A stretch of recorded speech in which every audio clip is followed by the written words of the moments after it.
What's up? What's up? How's it going, everybody? Okay, welcome to the live stream. Here we go. We're doing it. This is the this is back-to-back live streams. We did this yesterday too. So, welcome. If you didn't get your questions answered yesterday, there was a ton of questions. I just couldn't answer them. I literally went on for like 3 hours when it was supposed to just be 1 hour, just because you guys had so many good questions. So, welcome. Today we're going to be doing Ask Me Anything. Ask anything in the comments. If you have any questions about how to build an online business, how to become a 10K month copywriter, if you are wanting to get answers on how to get started as a freelance copywriter, if you have questions about how to write better copy, how to land clients, how to scale from one client to two, and how to scale your business to 100K plus per year while only working just a few hours a day, ask anything away in the comments below. If you don't know me, my name is Brandon Story, and for the past few years, I've been a six-figure copywriter. I make over 10K a month as a copywriter, and I've done it primarily through email copywriting. This is kind of my jam, and I also coach people. So I have over 500 students, 500 new copywriters who I teach copy to. So if you're looking to figure out a way to make money from your laptop, if you want to work from home, if you want to travel the world, if you want to not have to go to a dead end job every day and drive for an hour or two commute to a job that you hate, and you want to get out of the corporate rat race, you want to have more time, more money, more autonomy, if you want to travel the world, guess what? Freelance copywriting. If you learn it, if you apply it, if you work at it, you can do this. And it doesn't take long. I started 6 years ago. Back in 2019, I decided after 5 failed businesses, I failed at 5 things. I tried drop shipping, I tried ebooks, I tried web development, I tried bookkeeping, I tried all these things, and none of them worked. And it was 5 years of struggling, and then I found copywriting. So I actually, if you guys don't know me, I actually don't have a writing background. I don't have a degree. I'm not a lifelong writer. I hated writing because of high school. I hated writing in school. So I never got an A in English class. I never wasn't a lifelong writer. I don't write in a diary or journal my whole life. And I never succeeded in business before I tried copywriting. So if you're like, I don't know, I'm not a good writer. I don't know, I don't even know how to get started. I don't know, I don't have a degree. You don't need a degree. You don't need to be a good writer. You can learn all these things. And so if you're looking like, hey, I want to build an online business, I want to be able to do this thing, I'll teach you how. So ask your questions in the comments below right now. I'm going to try to get to as many questions as I can. There were so many yesterday that I felt bad because I told everybody, I'm going to answer all your questions. And then I didn't answer all of them. And that's why I went over time. It was supposed to be just 1 hour, but it went to 3 hours and I still didn't answer all of them. So I just wanted to give you guys another chance. If you didn't get your questions answered yesterday, or you're completely new to the stream and you want to ask me anything about how to build up a freelance copywriting business, how to make a full-time income from this and beyond in just a few hours a day, then ask away. So let's get into this. Welcome everybody for joining. I think it says we have 17 people here. I didn't even know you could live stream on LinkedIn. So I don't even know if this is working on LinkedIn right now, but I noticed this when I clicked the stream. So tell me, before we get into the questions, tell me where you're streaming from, where you're coming into the stream from. In the comments, tell me, are you on Twitter? Are you on YouTube? Are you on LinkedIn? So anybody, just tell me where you're tuning in from, so I know if it's actually working. Callum, Callum, what do you mean? Hope you remember me, dude? You're my son. Let's go. What? Callum, my brother. Let's go. Yeah, post in the comments where you're tuning in from. Are you from YouTube, Twitter, or LinkedIn? Post in the comments so I know if it's actually working on LinkedIn. And I think it's working on YouTube. Where are you guys tuning in from? Twitter, YouTube, or LinkedIn? Let me just see. What is it? I'm sure you can just go look. I'll get to your questions in a second. Okay, it looks like it maybe is showing up there. Crazy. Okay, I think We're in everywhere. We're everywhere. That's amazing. Um, cool. Let's get into this. Okay, so I'm gonna answer all your questions, as many as I can. I'll be careful when I don't say that because I didn't answer them all yesterday because there's too many. I'm going to answer as many questions as I can today about getting started as a freelance copywriter, learning how to write better copy, learning how to land your first client or your next client, learning how to scale from one client to 2 or 3 or 4 or 5 clients, which is all you need to make 6 figures per year, 2 to 5 clients, uh, and scaling and getting it done in a few hours a day. So let's get into it. First question, man, should I start with email or sales pages? Good question. Pick one. My advice when you're a brand new copywriter, just start with one type of copy and get really good at that. There's so many types of copy you could go into: emails, sales pages, VSLs, ads, commercials, billboards, YouTube scripts. You could go as far as, I'm going to say, YouTube scripts, blog writing, social media ghostwriting. Yes, those are more content. Some people would say that's blasphemy. That's not copywriting. Whatever. You're communicating for a business to drive people down the sales funnel to get them to buy something. So whether you're pulling people traffic, if you're generating traffic and leads, followers, whatever, I consider it all copywriting. So the closer you get to the money, though, the conversion, the more money you can make as a copywriter.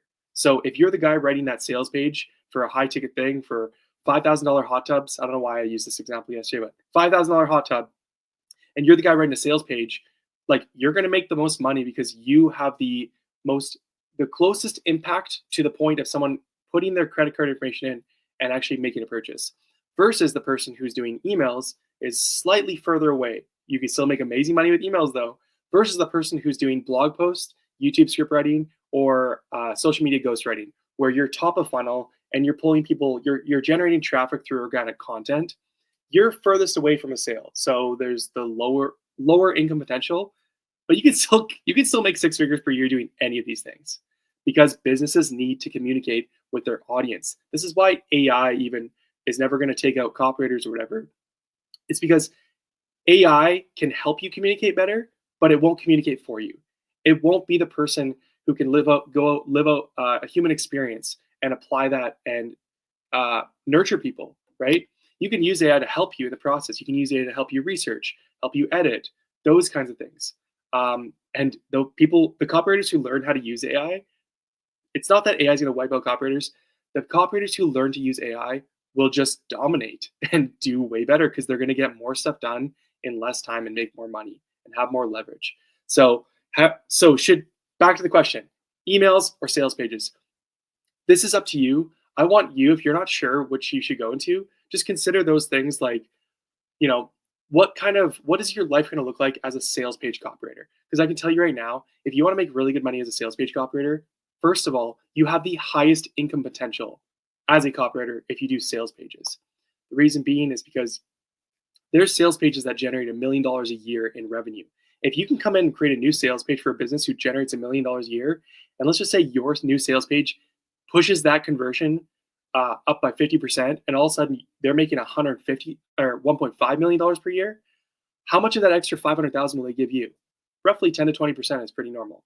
So like, you're probably going to make 50 to 100K just off of that one thing. This is obviously an extreme example. Not always easy to land $1 million a year client. Not always easy to go get crazy conversions like that. But it's the point of, like, with sales page copy, you're probably going to land a few big fish. And if you do a really good job with those sales pages, you can make a lot of money. But like, it's a lot more unstable. Like, you're not going to be working with as many guys if you're going to be making the big bucks like that. If you're going to go for those high ticket, high converting things, but you can make a huge amount of money. With something like email copy, email is still pretty close to conversion. But what's going to happen with email is you're going to probably have to have clients on retainer, which is the way I've worked and the way I like it best. Working with people on a month-to-month basis, usually 2 to 5 clients, and you're going to be more focused on deliverables. So the sales page copywriter is more focused on, this is the thing we are going to perfect and optimize and make so wonderful and beautiful that it just converts like crazy. And we're going to optimize an A/B test and test this version against this version, and like get a few of these big fish throughout the year that like hopefully turns into a couple $100,000 which you could do. Versus someone who does emails is like, hey, I'm going to write your emails for you once a week, twice a week, or daily for this amount of money. You can still do revenue share with emails, but your work is going to be more based on like deliverables that also turn into conversions, if that makes sense. So I think you can find more stability with something like email copy, even on the content side of things like blog posts, which I've done before, social media ghostwriting. You're not just focused on like the end conversion on one piece of copy. You're focused on delivering copy consistently and nurturing your audience consistently. So your role isn't just to convert people on the spot. Your role is to nurture and build that audience relationship as well. You have two jobs as an email copywriter, blog post writer, or social media ghostwriter: nurture and convert. If you're on the social media side, blog side, YouTube scriptwriting side, your job is to attract audiences, nurture, and then push people down the funnel to help convert them. To work as a different type of copywriter doing different types of copy. Now, you absolutely can do full funnel copy and write the sales pages, the emails, the ads, do those things. That's just very hard to do and to learn all those things at once when you're brand new. Like, pick one thing and go all in on it. Get really good at that. And if the opportunity opens up to do other things for a client, 100% go for it. Just pick one lane to go in first and get really, really good at it first. It's so much easier to do that. The final thing is like beyond the income potential and how you'll actually work within doing emails or doing sales pages. The third thing to consider, which actually I think is the most important, is which one do you like the most? Like, what do you like writing sales pages and like going into long form copy and like following a very much like sales message, which is essentially like the sales page is the like typical piece of copy. It is the core piece of copy. It is a sales letter to sell a thing. So like if you like writing that style and writing that consistently, go for it. Like if you enjoy email writing, if you want a bit more versatility in how you write your copy, if you want to be able to write, not just like, here's the offer and whatever. If you want to be able to write, hey, maybe some storytelling, maybe some practical how-to emails, maybe, mixed up things with like automations. If you like just more frequent writing for a client to their audience and focusing on nurturing and relationship building, then maybe email's best. But go test it out, practice the two, and decide which one works best for you. For me, I liked sales pages. That's how I learned. That's how I go build my foundation as a copywriter when I was brand new. But I actually started on the content side of things with blog posts, and then later went to email. And so my main specialty is actually email.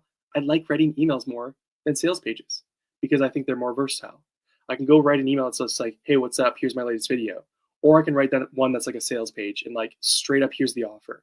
Or I can write one that's a story-based one or a practical how-to like a blog post. I just like having the freedom to be able to just do whatever and still nurture and build that audience relationship and convert people and make good money. So should you start with one or the other? Go start testing them out. Go practice each one and see how they are. Red, what's up? Hey, didn't see you there. That's hilarious. Where's the chickens at? As a beginner, how is email marketing? I'm not sure if what exactly you're asking here, like how is email marketing? Like what I'll say is if you're a beginner, if you're asking like, should you go into email marketing? Yeah, absolutely. I think the easiest thing to get started with is like, just focus on getting good at writing copy first before thinking too much about the marketing side of things, like the software and all the crazy stuff and automations. Build your copywriting skill first. Get that skill down as a foundation step first. And you can land clients just writing Google Doc copy and sending them off to them and letting them do the rest. It's going to be harder to get to 10K a month doing that. You can make $5,000 a month, no problem. Getting up to the 10K and above range is where it's going to be a lot easier if you learn copy and learn email marketing. So, for instance, one of the first email clients I landed, I just wrote the Google Doc copy and I made $1,100 for a welcome email series. 5 emails, $1,100. However, my next client, when I was like, hey, you know what? I'm going to write you your welcome email series and I'm going to put it into Klaviyo, your ecom software for email. I'm going to like do all the automations, the triggering, the stuff like that. I'm going to implement it in the software, make it look pretty, and like set it all up for you so it's ready to go. And any design, which is very minimal. And so it's there. And I'm going to test it, do a little bit of A/B testing, stuff like that. And I made a lot more. And this is my second one, and I made $7,000. So That guy later, I took over his email copy and his email marketing combined, and that was I made $8,300 a month on retainer. So you have a lot higher income potential if you also start to learn the marketing side of things, the software, the implementation of your copy as well. You just make yourself more valuable to the business owner if you learn those things too. So this is where you can get into like list management and like managing the whole email side of things. If you write the sales page copy to put in a Google Doc, you can make good money.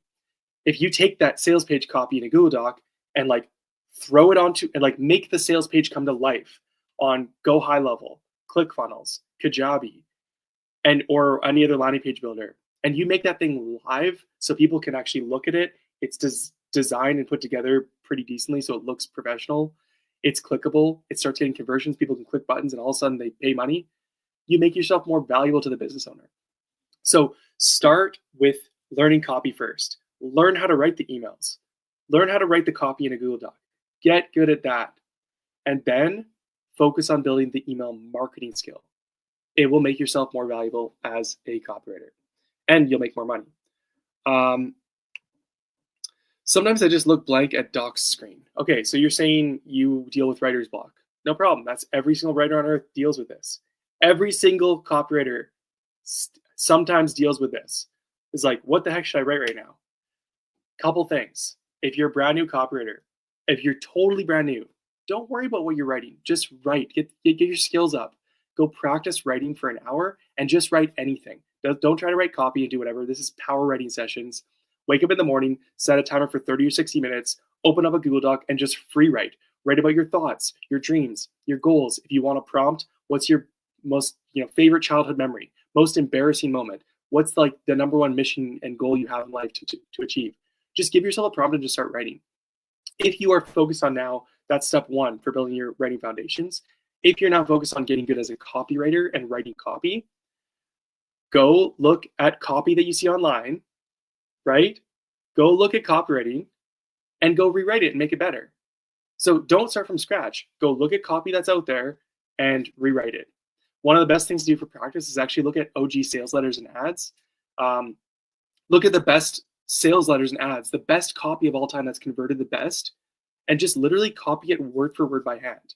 Like you will start to automatically find what is good copy and what works automatically. You're going to start to adopt patterns in copy, how people are doing headlines and hooking people, incorporating social proof, how the flow of the copy sounds, how people are using these persuasion techniques within the writing, and where the call to action is, where the PS is, the urgency, the scarcity, the guarantee, all the things. You're going to automatically start to learn how to write this stuff. And when you learn how to write copy and you can just write it like that, you aren't staring at a blank screen as much and worrying, what the heck should I write? When you read copywriting books every day, you learn how to write copy. When you practice copywriting every day, you will learn how to overcome writer's block. When you use frameworks, problem, agitate, solution, PAS, attention, interest, desire, action, ADA. When you learn how to write frameworks, you're not dealing with writer's block anymore. So if you don't know who you're writing for, then obviously you're going to have writer's block. Go find somebody online, pick a niche. Let's just say you're going to go after fitness coaches. Okay, if you pick a niche and say, I'm going to go after fitness coaches, then every day, go write an email for a fitness coach. If you don't know where to start, go find fitness coaches online, sign up to the emails, look at their emails and say, you know what? I'm going to rewrite this email and then rewrite it. You're not staring at a blank page anymore because you have an audience, you have an offer, you have a business, and you have a function. And now you can follow frameworks, read your copywriting books, analyze sales letters, analyze swipe files, and you can write the copy. So writer's block is just an excuse for people who actually just aren't learning copywriting the right way, who don't know frameworks and don't know who they're writing for. If you have a clear audience, an offer, a business, and you have frameworks to follow, and you have all these swipe files of other copy out there, you'll never deal with writer's block because you always have something to start with. And when you're looking at a blank screen, we often get overwhelmed at the thought of writing this. I got to write this huge piece of copy. Forget that. Just start with frameworks. Start with PAS. What's the problem my audience is facing? Okay, I'm just going to focus on the P. Fitness coaching. Hey, are you struggling? Are you overweight? Do you feel not confident when you go to the beach to take your shirt off? Do you feel embarrassed when you like walk around with your shirt off and people are staring at you? Like, yeah, I know how that feels. It was just like me. If you don't deal with this, you could be dealing with X, Y, Z, blah, blah, blah, blah, blah. Right? Just take one piece at a time. Let's focus on the P and write that. Couple sentences. Okay, let's focus on the A, agitation. Couple sentences. Okay, and now we're going to go into the solution, which is our offer. A couple sentences. Look at that. You have a piece of copy. You have swipe files to analyze and to use as examples, and you have frameworks and copywriting books. This stuff is not rocket science, guys. This is so simple. It's so simple to learn how to write copy. You have all these books that are like written by people who've sold hundreds of millions. Okay? And you have frameworks. You don't have to this isn't writing in high school, academic writing or like creative writing. This is copywriting. It is scientific. There are formulas. This is how you hook people. This is how you get people's attention. This is how you focus and get into people's psychology that gets them to actually pay attention. This is how you convince people to buy something, right? You tap into their emotions, you give them something that makes sense to them, and you clearly communicate how to buy it. Click this button, boom. That's copywriting. It's very straightforward. Okay, how does one analyze swipe files? What are we looking for, but mostly, what are we not looking for in copy?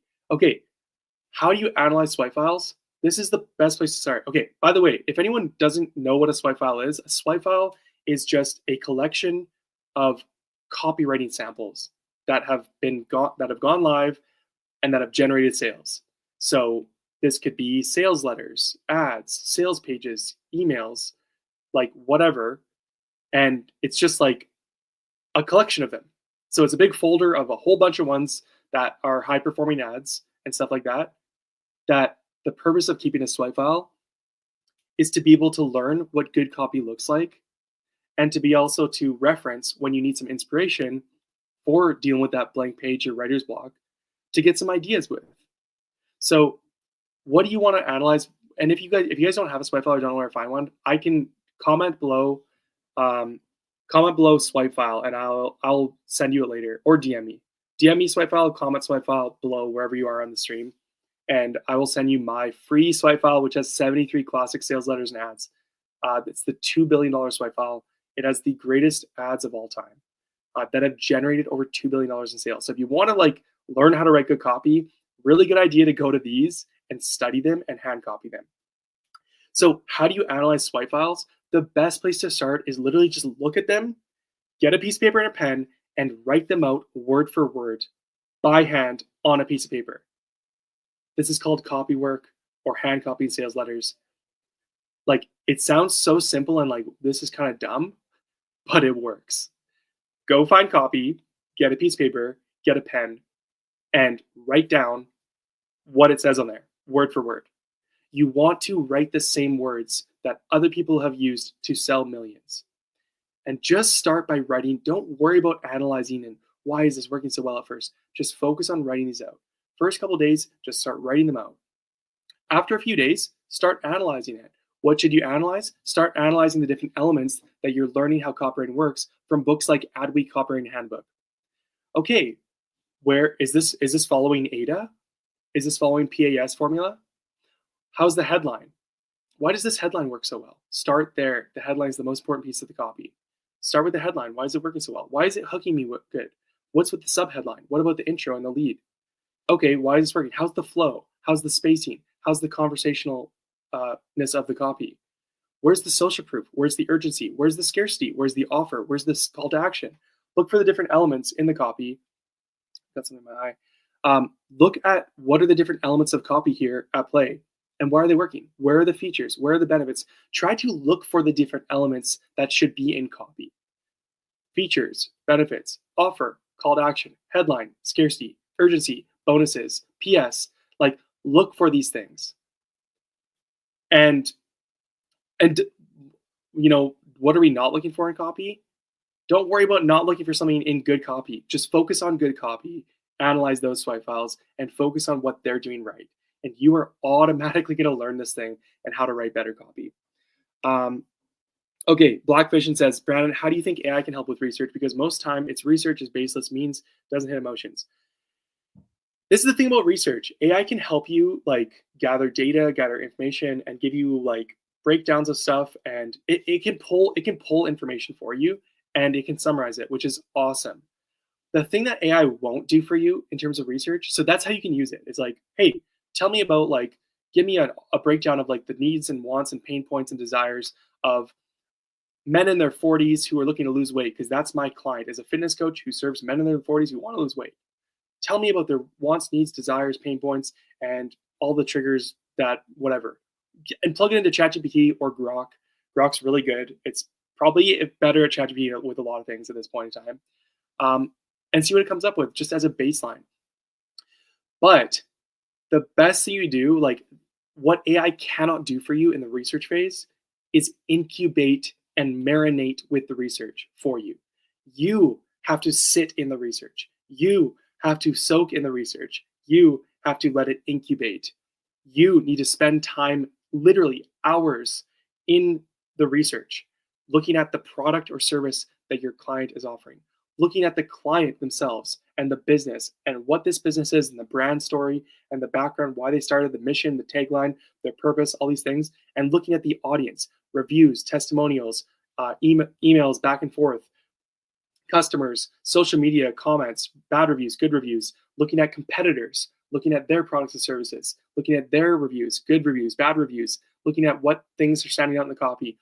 You spending time just like analyzing stuff as a human, sitting in it, reading in it, listening to interviews.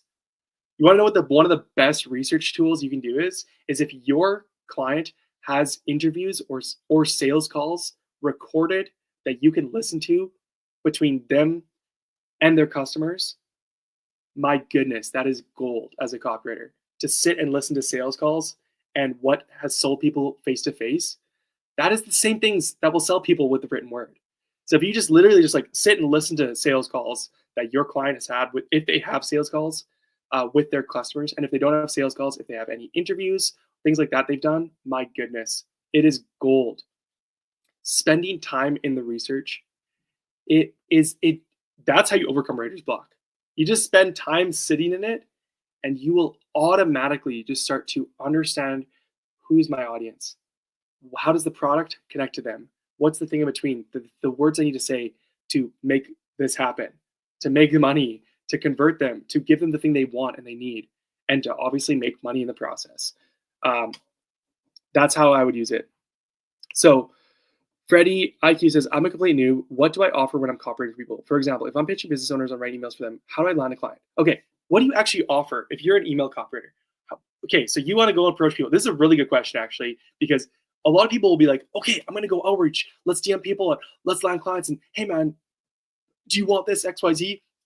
And they're like, cool, let's hop on a call. Next thing you know, say, okay, so what are you actually going to do for me? And you're like, yeah, what am I going to do for you? I'm going to write emails. What does that even mean? Like, a lot of people don't even know what this means. What does it mean to, like, what is the actual offer you're going to give someone as a copywriter? This is really important to understand. So I will tell you some common offers that as an email copywriter, what you can actually present. Like, what are the actual things you're going to do for the money they're going to give you? Whether you sign a contract for $1,000 a month or $3,000 or $5,000, I've made as much as $8,300 a month from a single client doing emails. So one of the most basic common offers is like a one-time project. Hey, I will write you a 5-part welcome email series, a welcome email automation. So when someone signs up to your email list, 5 emails go out automatically over the course of 5 days to introduce them to you, your brand, your products, and nurture them and convert them. I will write a one-time project of 5 emails for X amount of dollars. So what would be involved there would be you writing the copy in a Google Doc, obviously doing research and stuff ahead of time, writing the copy in the Google Doc, ideally throwing it into the software, setting up the trigger if this is what they want you to do, this part, and having it so it's live. So when someone signs up to the email list, their new audience, their new subscribers get those emails sent automatically. So an offer you can make this is one of the best ways, one of the easiest ways to get your foot in the door with an email copywriting client. It's how I've got email copy clients the most, is with this one-time project of a welcome email series, because the welcome email is the most important email you could possibly send as a business owner. It has an 83% open rate. According to Get Response Data 2025, you can look this up. which is four times the average open rate of an email, which is 20%. A welcome email gets four times the opens, which means if and this is the weird thing, a lot of businesses won't even send one, or if they do, they'll just send one of them, and that's it. So there's a big opportunity gap between like what an audience wants and what a business owner is actually offering, which is like a big gap to start making money very easily. One of the best welcome email series I ever did. I got $7,000 to write a welcome email series for a brand. And I thought at first, this is my first year as a copywriter, I thought at first, oh man, I'm probably charging too much. I'm being greedy. What am I doing? I'm in over my head. Like, who am I to charge this much money? I did it. I sent the money. They said, yeah, sure. I was like, whoa. They said yes to this. And then I did the work, worked my butt off to do it. Don't get me wrong. Like I put in my time and I put effort into it. Over the course of 3.5 years, that welcome email series that I wrote for $7,000, which is what I got paid for, in my first year as a copywriter, this is month 7, right? This is how fast you can start making good money as a copywriter. I was in my 7th month, hit $7,000 for a project that took me 3 weeks. That email series went on to do $350,000 in revenue over 3.5 years. Just think about this. I wrote 12 emails. It was a longer email series, don't get me wrong.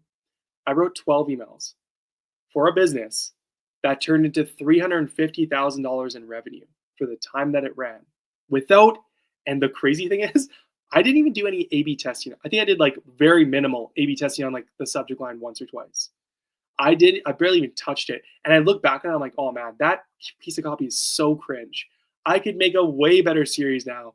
That thing should have done way more money based on what I know about copy now versus my first year. But it just goes to show that like, you can make a ton of money for business owners with this thing. This guy made $350,000 off of 12 emails I wrote. I made $7,000. I thought that was just too much money. I should have been charging him more. Looking at how much money it generated. The point I'm trying to make though here is offering a welcome email series to a business owner as a one-time project to get your foot in the door is one of the easiest. It has been the number one way I've gotten my foot in the door with new clients before turning them into a monthly retainer on a monthly partnership, because it's such a high need and it is the most valuable automation you can create. It is the most valuable email series you can create. The welcome email series and the post-purchase series, once someone buys, to send out emails to them, thanking them, sending them down to automation, reassuring them of their purchase. That's number 2. If you're in e-commerce, the abandoned checkout series. In that order, those are the top 3. So any business needs a welcome email series, no matter if they're e-com or not. Info, doesn't matter. Everybody needs a welcome email series. So that is one of the best first offers you can make as a copywriter. Just right there. There you go. Learn how to write welcome emails. Learn how to write a welcome email series. You do that, you have an easy first offer. And that could just be writing the Google Doc copy, or that could be writing the Google Doc copy and implementing it in their software. It depends on what they want. If they say, can you just do it all for me? Just say yes. Just say yes and figure it out. You never worked in the software before? Figure it out. We're all just figuring this stuff out anyways. Nobody's born an email copywriter. Gary Halbert wasn't born a billion-dollar copywriter. You can learn all this stuff. This stuff is not like rocket science. You don't need a degree to do all this stuff. You don't need a writing background. You don't need a journalism degree or writing degree or whatever. You can just learn this stuff. It's so simple. Another clear offer you can make people is like, once you get your foot in the door with a one-time project, which is oftentimes what will happen first to build trust, is to do a monthly package. So a very common monthly package for an email copywriter is to say something like, hey, I will write one weekly email for you for $1,000 per month. 4 emails a month, $1,000, right? Like you could change the price to whatever you want. If you're new, maybe just start on the lower end, $500 a month for 4 emails, like whatever. But if you're more experienced, you can start to charge more. And this is just Google Doc copy. Say, I will write 4 emails in a Google Doc for you every month, and you can do the rest for $1,000 a month. Package number 2, which is this next step up, could be, hey, I'll write the 4 emails, but I'll actually implement them in the software. I'll A/B test the subject lines. I will schedule them. I'll make sure that they work. I'll make sure the links aren't broken. I'll test them all. And you don't have to touch a finger. And maybe once a month, I'll send you a report on the revenue that they've generated. And I'll do that instead of $1,000 a month, I'll do that for $2,000 a month. So now you're doing the email copy and some of the implementation, the software, the email marketing. Package number 3 might be, hey, I'll write your daily emails for you. I'll implement them all, and I'll charge $5,000 to $7,000 a month. So these are just like very common email type packages that you would actually like what you would actually do for the person on a monthly basis. Okay. Any other keep coming with the questions? Anybody? Okay, there's a lot of questions here. Ask away. Keep asking questions. I see people commenting swipe file. I can't post it right now. I'll give it to you later. I'll give it to you after the stream, but I'll make sure you get it. Actually, let me hold on. Let me just I'm just gonna pull up the swipe file link because I don't know if it's actually going to. I'll be able to respond in the chat. The chat after that won't work.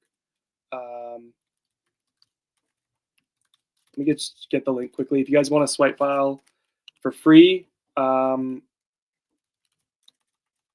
going to send it right now.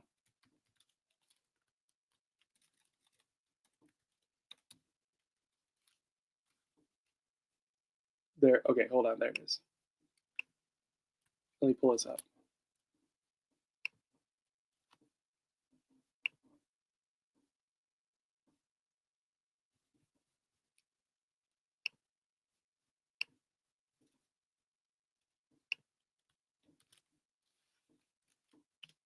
Okay, there's a swipe file.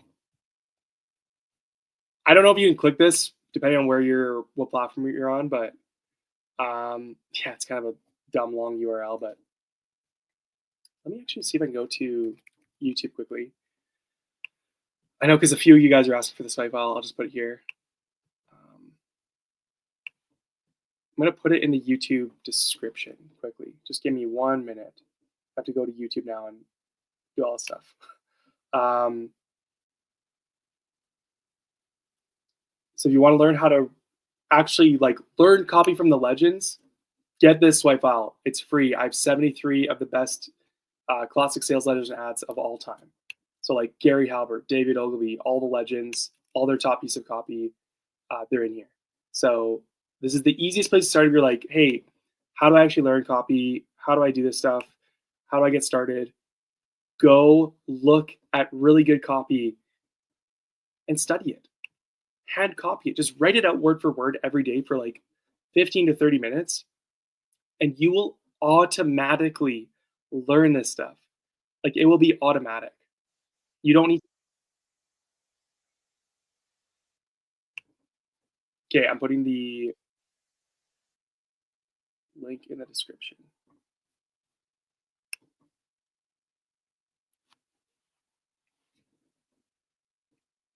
Keep asking comments. If you guys have any questions, how do you build a freelance copywriting career? How do you hit 5, 10K a month as a copywriter? How do I get started? How do you land clients? How do you write better copy? How do you scale? All that stuff. Okay, so, okay, I'm adding this file here.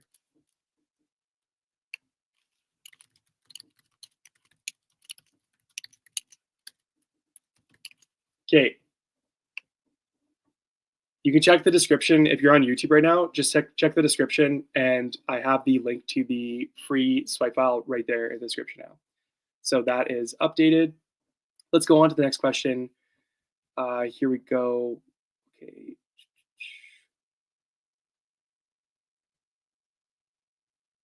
Okay.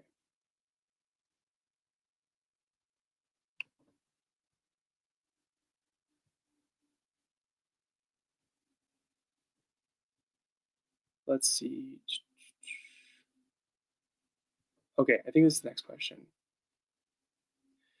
If I'm giving free value to someone, should I improve their copy, caption, or sales page, or improve their overall funnel and sales page copy? Can I manage or tweak their overall funnel in Loom? Yeah, 100%. If you want to go audit the entire funnel, be my guest. The thing that matters most when you're approaching somebody, let me just give you the easy path, because there's always what you could do and what's best or what's easiest. I always just want to give people, hey, what is the quickest and easiest path to win? What is the quickest and easiest path to learn copywriting fast, to land your career first client fast, to hit your first $1,000 a month fast, to hit 10K a month fast, to be able to quit your job the fastest, and to build this thing up on the side of university, a 9 to 5, or whatever. What is the quickest and easiest and most efficient? And I'll tell you right now, if you pick one type of copy and start with that and just focus on that, you're going to win quicker than most people. So when you're going to go approach clients and try to land them as a client, which the easiest way, this is part of my strategy I teach, is to go approach them by looking at their copy, giving them a copy audit, giving them a bunch of tips, tell them where they're going wrong and how to improve their copy and why in different sections, like 5 to 10 tips, and then write them a free piece of copy in that area. When you do this, if you just focus on one type of copy, it's easiest. So instead of looking at a whole funnel, hey, here's a whole audit on your ad, your emails, your sales page, all these things. Like, sure, you could do that. It's just going to be harder to learn full funnel copywriting at the beginning. The easiest option is just pick one thing. Just pick sales pages. Just pick ads. Just pick emails. Get really good at that. Practice that every day. Study that every day. And when you pitch people, go audit just that thing every day and send them a sample in that thing. Get really good in one area. And as you get your first or second client, sure, start to try different types of copy and offer full funnel copy. Sure, if you get on a sales call for emails, next thing you know, they say, I want help with ads too. Absolutely, say yes, I'll take it all on. But when you're doing all this stuff, like, it's so hard to, I don't want this to be too complicated for people. And trying to learn all these types of copy at once and approach a brand like that, it's not easy. The easiest thing is pick one. Pick just their emails, just their sales page, just their ads. You practice that thing, one of those things every day. Become the ad copywriter or the email copywriter or the sales page copywriter. Just practice that, just study that, and just outreach with that one thing. It will be way easier and way quicker to get your first client, to get to 5K a month and 10K a month and beyond. Okay, in approaching a client, how do I suggest changes or offer critique without sounding weird? How do I make it feel natural? What a name, 9 inches of crab. Interesting. So first of all, don't forget thinking about yourself so much. Don't worry about sounding weird. Don't worry about, how are they going to think? And does this sound whatever? I'll tell you what you should do first. Don't just cold pitch people. Don't just cold email people. Don't just cold DM people. Don't just spray and pray, blast, click a button, and cold outreach to everybody. First, be highly targeted in who you're going to reach out to so they actually have the money. Understand these things to look for, to see those, to know who to reach out to. And when you do reach out to them, warm them up a little bit so you're not completely cold. Go on social media. Instagram's the easiest. Comment, like, follow, and then DM them to open a conversation. What should you DM them? What should you comment on their stuff? A genuine compliment, a genuine comment, a genuine question. Hey, wow, you're going after fitness coaches? Oh, wow, I love those hammer curls that you showed off in that video. Like, I've never done them that way. I've always tried this other one, but that was a really good tip. Thanks for that. It's simple. This guy, just be a human. Go DM them the same thing and then ask them a question. Hey, how long have you been doing coaching for? That question could be coming from somebody who is interested in their services, or it could be coming from you because you want to know about their business to see if they're worth reaching out to you. So go give them a compliment on their content and then go ask them a question. Easiest one being, how long you been doing XYZ for? How long you been coaching for? How long you doing X for?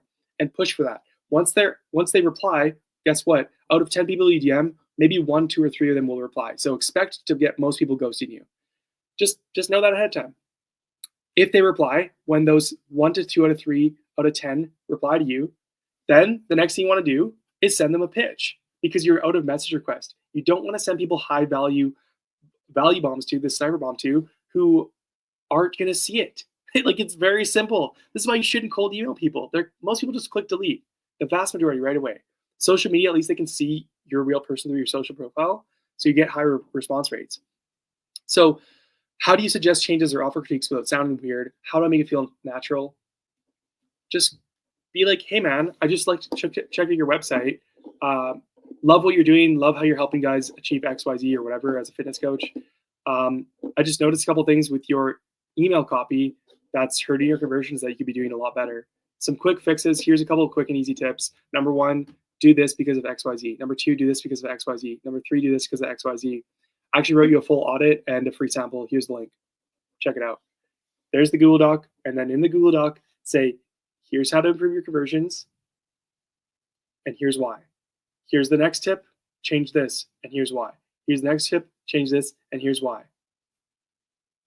Let me know if you need some help or want to talk. Let me know what you think. It's very straightforward. Don't get in your head too much about what are they going to think and how do I not sound weird. Just go help people. That's it. That's just business. Go make people's life easier and help people. You're going to make lots of money. Good question. For your opinion, how much can I charge my first client? First client. Great question. You know what my opinion is? Stop thinking so much about the money when you're brand new. When you are first getting started as a copywriter, do you want to know the fastest path to making $1,000, $5,000, $10,000 per month? This is actually very, very simple. If you want to make $1,000, $5,000, $10,000 a month from your laptop as a freelance copywriter, we all want that money quickly. We all want to get paid now. We all want to quit our 9-to-5 and not go in the rat race and quit school and do whatever, so we can have more freedom and autonomy and live the life and work a few hours a day and travel, right? But here's the thing. Everybody's too impatient. Most people, when you ask a copywriter, like, what do you want? I just want to make money now. I just need to get a client immediately and just make $1,000 a month, $5,000, $10,000, blah, blah, blah. This stuff takes time, but it doesn't have to take too much time. Stop thinking so much about how much you should charge your first client. Stop thinking so much about the money. The most important thing you can do as a new copywriter, if you want to hit $1,000, $5,000, $10,000 a month, is to build case studies proving you get results for people, and to do whatever it takes to get those case studies created.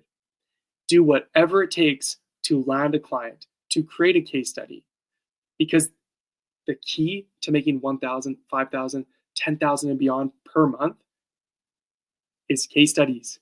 When you have a case study saying, hey, here was this business. They were struggling with their conversions and their revenue.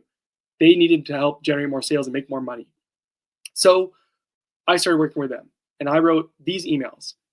Next thing you know, 60 days later, their email revenue went from $2,000 a month to $20,000 a month.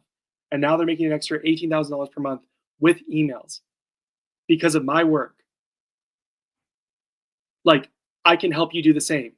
Here's a video testimonial from the client saying, yeah, so-and-so was a great copywriter. He just took us from $2,000 to $20,000 a month in revenue. Absolutely, if you need help generating more sales with email, like, go hire this guy. Beneath the case study, like, click here if you want more help. DM me for help today. Book a call here. That's a case study. A case study is where you show, I helped this person generate this result and make lots of money. Here's the proof of that. Here's the testimonial to back it up. You want the same? Give them a call to action to go work together with you. Hop on a call, DM you, whatever. When you have a case study and you have 2 case studies and you have 3 case, you know how easy it is to land clients? Clockwork. And when I say land clients, I mean $1,000 a month clients, $2,000 a month clients, $5,000 a month clients. I've made it as much as $8,300 a month from a single client. How? Proof of results. Proof of results. So your first focus, if you want to make 5, 10K a month, you're starting to learn copy. You're learning copy. You're not a complete beginner anymore. And now you're ready to land clients. Go get a case study. Go get a free client. Go get a cheap client. Talk to anybody and be willing to do it for free.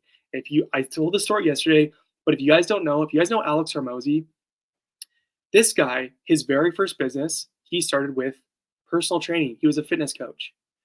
And for 3 months, he took on 5 guys as clients for free. He did not charge them. Why? Because he understood something about building businesses that most people don't. And that nobody's going to listen to you unless you have proof. So all of your efforts should be to generate proof as soon as humanly possible. And he did that, and he generated it quickly. And within 3 months, he had 5 case studies of 5 results he's gotten for 5 guys. He turned those 5 free guys into paying clients because he actually got them results. Step 1 was he got good at what he was doing. He built a skill. This formula goes over and over and over again in all these businesses. You look at all these top guys online, all the best business gurus, whatever, they first built one skill, got so good at it, and then they figured out how to land clients, and then they got really good at that. And now they teach other people, a lot of these guys. Step one is Alex Hormozi got really good at getting jacked and helping other people get jacked. He built his skill up. Hint, hint, do the same with copywriting. Get really good at writing copy. Then when it's time to land clients, go be willing to work for free to build case studies, proof of results that you actually know what you're doing.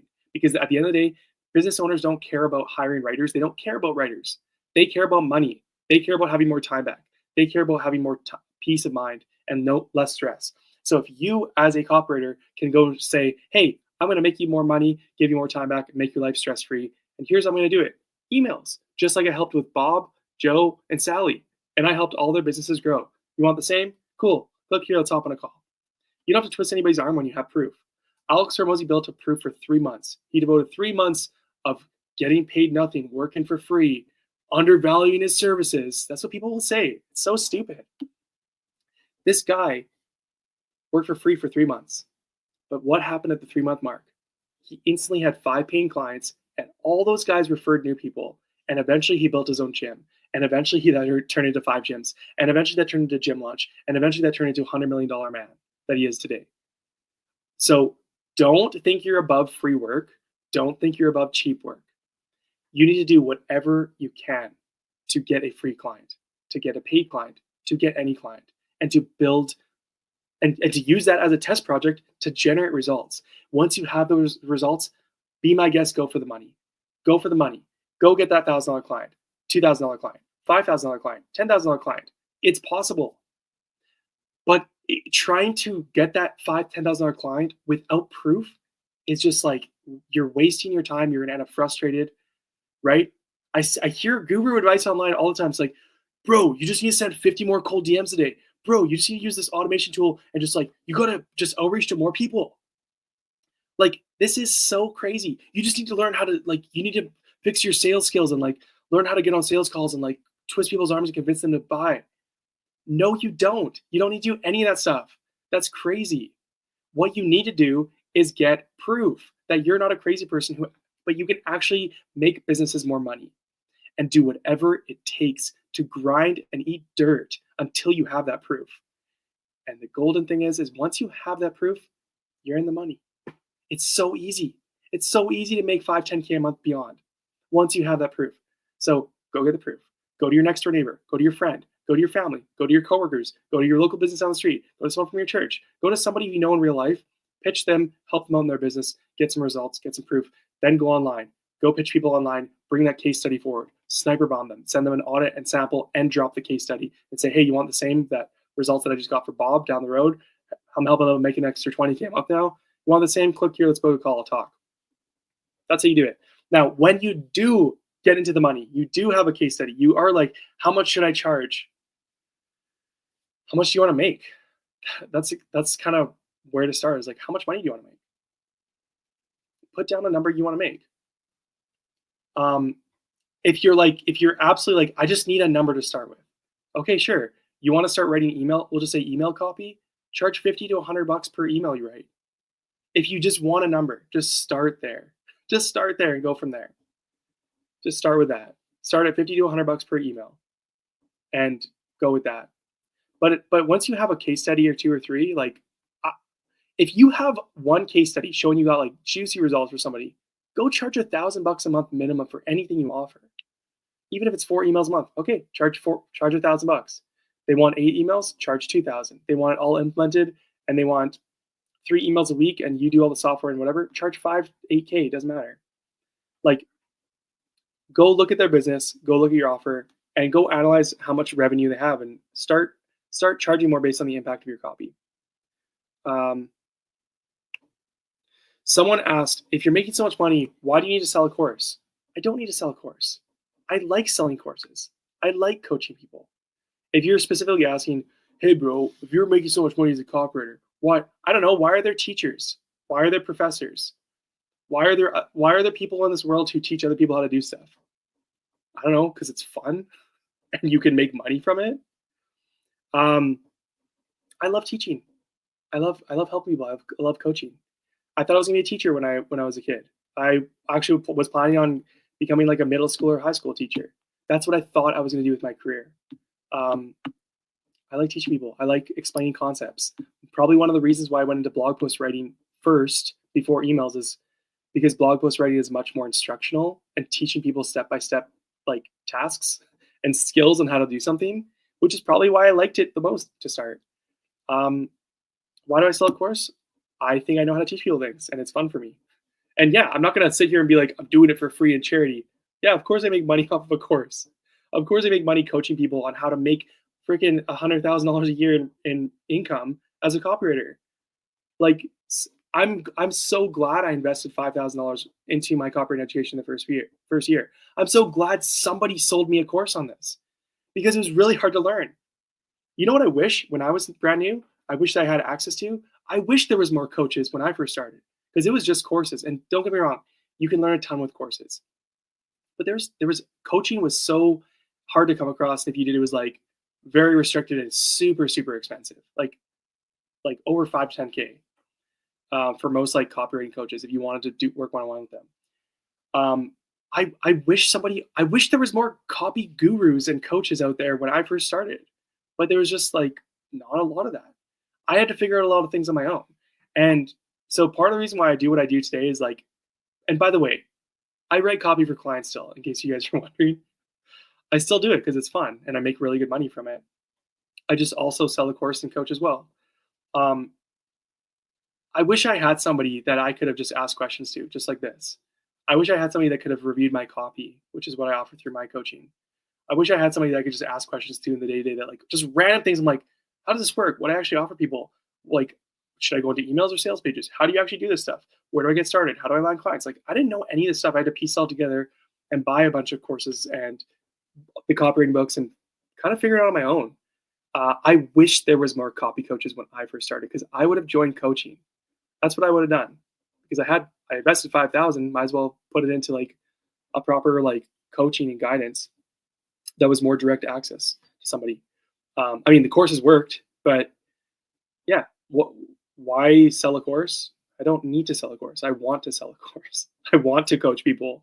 It's fun for me, and I make money doing it too. So, yeah. In case you're wondering, why do I sell a course? I like it, and I make money from it too. Just like I like copywriting and make money from that. How do you find good email lists to sign up to? Pick a niche first.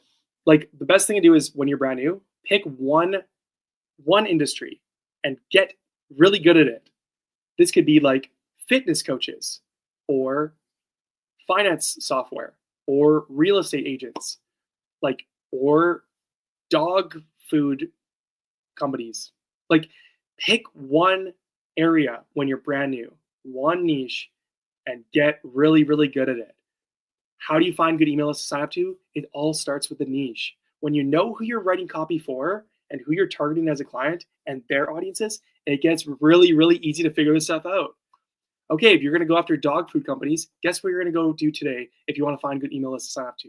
You're going to go onto Instagram and Google and type in, what are the top 50 dog food companies? Google, dog food companies. Instagram, dog food company.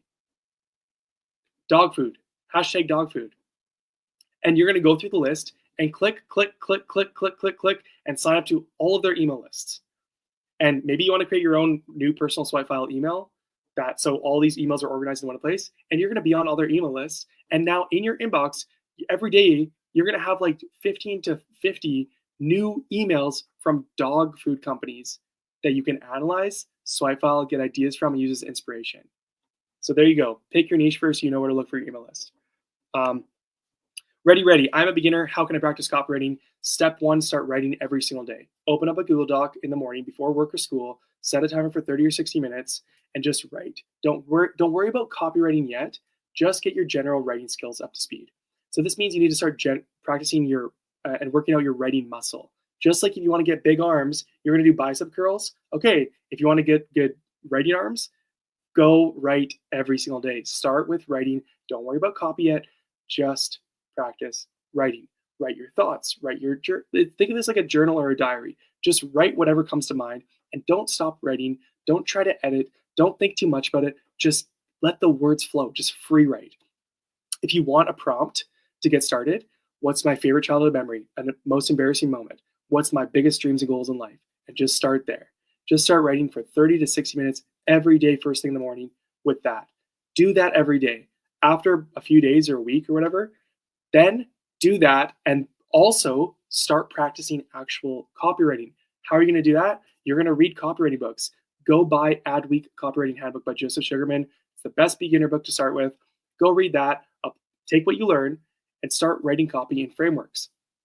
Go find businesses online, look at their copy, and then say, okay, let me rewrite their copy using the things that I'm applying into these books, using frameworks like PAS, Problem, Agitate, Solution, ADA, Attention, Interest, Desire, Action, and use these frameworks to rewrite other people's copy, right? Start reading the copywriting books, learn about social proof, learn about persuasion techniques, learn about what are the core consumer psychology elements, the things that make people want to buy, the things that make people that persuade people, right? If you learn how to tap into those psychological triggers, like tapping into people's pain points, wants, needs, emotions, feelings, knowing how to unlock those things, knowing how to get to a sale, you start practicing by reading the books, practicing your general writing, and then go looking at businesses online and applying what you learned in the books and rewriting it. Use frameworks. Problem, agitate, solution. Very simple. Start with the problem that your audience is facing and just write about that for a couple sentences. Then go into agitation. Well, how do I even know where to start? Go look at copy online, look how people are doing this stuff, and then start learning, start applying it.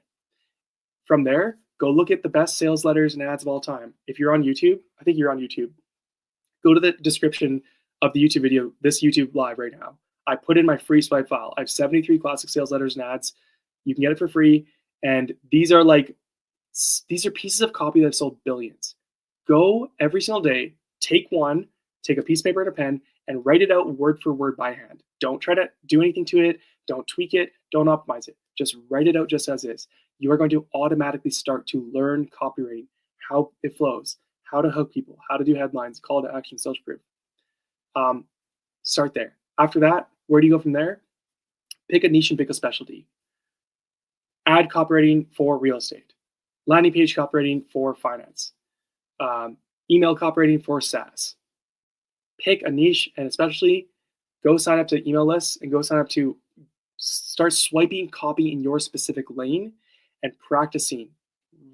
Look at the email that a real estate, look at real estate emails, if that's your niche.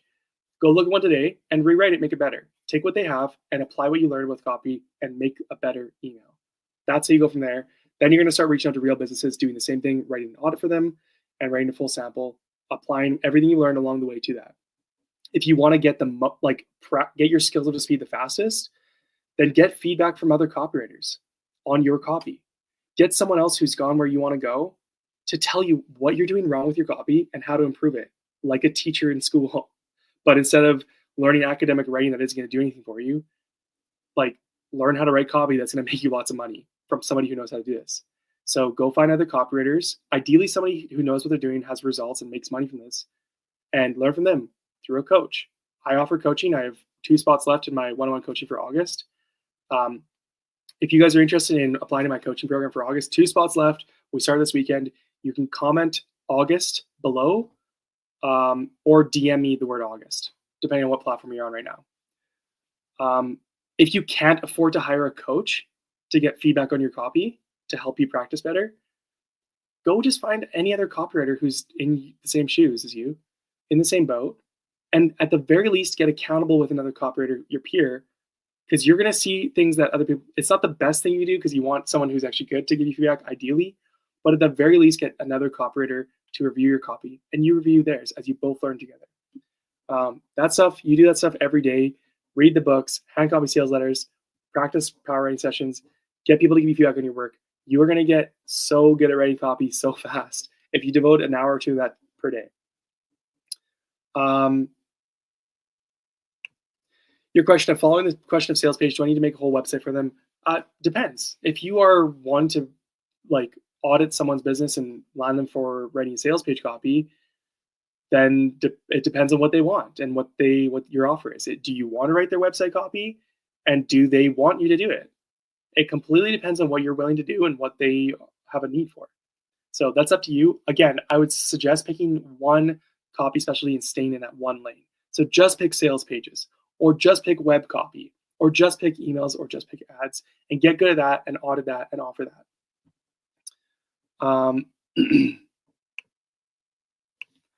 Okay, as a new copywriter, what do you suggest me to get clients from? I prepare myself for Upwork. Okay, if you're going to go on Upwork, first of all, be ready to start spending money because you have to pay money to buy credits to even apply to jobs. Second of all, Upwork's not the greatest thing to use. Instagram is. Social media is. It is the number one way I would suggest landing clients. But if you're going to use Upwork, here's what you're going to do. Everything I just said that you should do for social media, but on the Upwork job boards. So when people list jobs, only target people who show their company name. So you can actually go sign up to their email list or look at their copy on the website. Once you do that, you're going to audit their stuff. You're going to give them tips on how to improve their copy, and you're going to write a new sample of copy for them. And that's what you're going to pitch them when you apply on Upwork.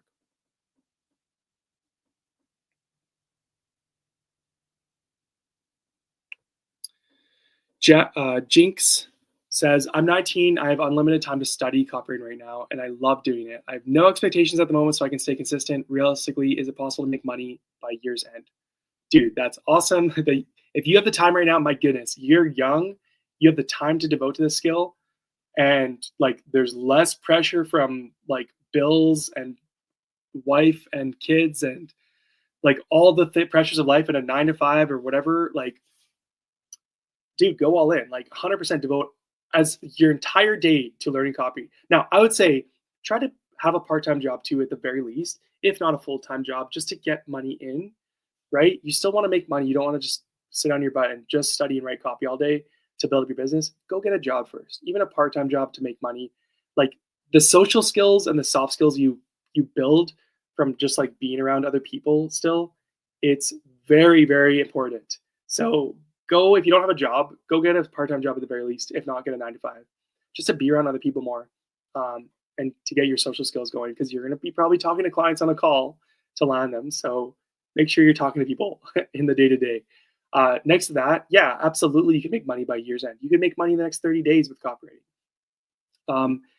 This thing is like, I did it in 6 weeks, and the copywriters I'm teaching now are doing it in about 30 days on average, getting their first paid client. Even though I'm very gung-ho on like, be willing to work for free, most people I teach are getting a paid client in the first month. Why? Because they have a very guided step-by-step structure to learn the skill fast and to land clients fast, to generate proof fast, and to approach people the right way, which works best in 2025. As far as I can see. I don't say this to boast. I literally haven't seen a better way to land clients online than the strategy I teach through warm social media, low volume, high value outreach. I just haven't seen a better method that works, that has better results that people can show the numbers for. 70% of my students get their first client in 30 days as beginners. So realistically, can you make money by year end? Dude, you can make money by the end of August. Like, you got 1 month. I bet you by September 1st, you can make money with this thing. If you have all the time in the world to study and write copy, especially, my goodness. I was devoting about 2 to 4 hours a day as a new copywriter before I landed my first client in 6 weeks. And this is, reading the copywriting books, practicing copy in the morning, listening to podcasts and stuff like that, and taking courses. And I did in 6 weeks. If you have more time than that, dude, you're going to crush it. It doesn't take long. This is the thing. People always ask me, when am I ready to land clients? Here's when you're ready to land clients. As soon as your copy converts better than the business owner's copy who you're going to pitch, you have something valuable to provide that will make them more money, then you can land clients because you can get a portion of that money. So if your copy will make someone more money, a business owner more money, you're ready to land clients. For most people, if they follow at least the advice I give them on how to learn this thing quick, and you can at least devote an hour to a day to the entire business between writing and learning and outreaching, you can do this within a month for most people. Are you going to make 20K in the next 30 days? Absolutely not. Don't listen to anybody who says, yeah, bro, make 10K in the next 90 days or 20K in the next 30 days or whatever. You see all these programs online, all these gurus who make these crazy claims. Like, that's nuts. That's not going to happen for anybody. Maybe the top 0.0001% that will ever happen for that quickly. But can you make money within 30 days? Absolutely. Can within a couple months you be making 2, 3, 4, 5K a month? Absolutely. Have I seen people make 10K a month within 3 to 6 months? Yes. It's a bit more rare, but you absolutely could do this. So go, like, if you have all the time in the world, like, go get a part-time job or a 9 to 5 if you don't have one, and do this on the side. Write copy first thing morning. You just got to do 3 things every day. You're going to win as a copywriter. Write copy every day, study copy every day, and outreach every day once you're ready. You do those 3 things every day. If you can devote even like 1 hour to each of those, you're going to move way faster than everybody else. You just got to make sure you're doing all 3. The outreaching time when you're ready, when you can write better copy than the business owner. If you don't know, if you can't look at a business owner's copy and be like, I could write better copy than that, I can convert better. If you can't honestly tell yourself that, I could write a better headline, I could write a better hook, I could write a better call to action, I could make the copy more structured, I could make this more persuasive, I could add in this. If you can't confidently say that in your head when you look at someone's copy, then you're not ready to land clients, because you will know. You will know.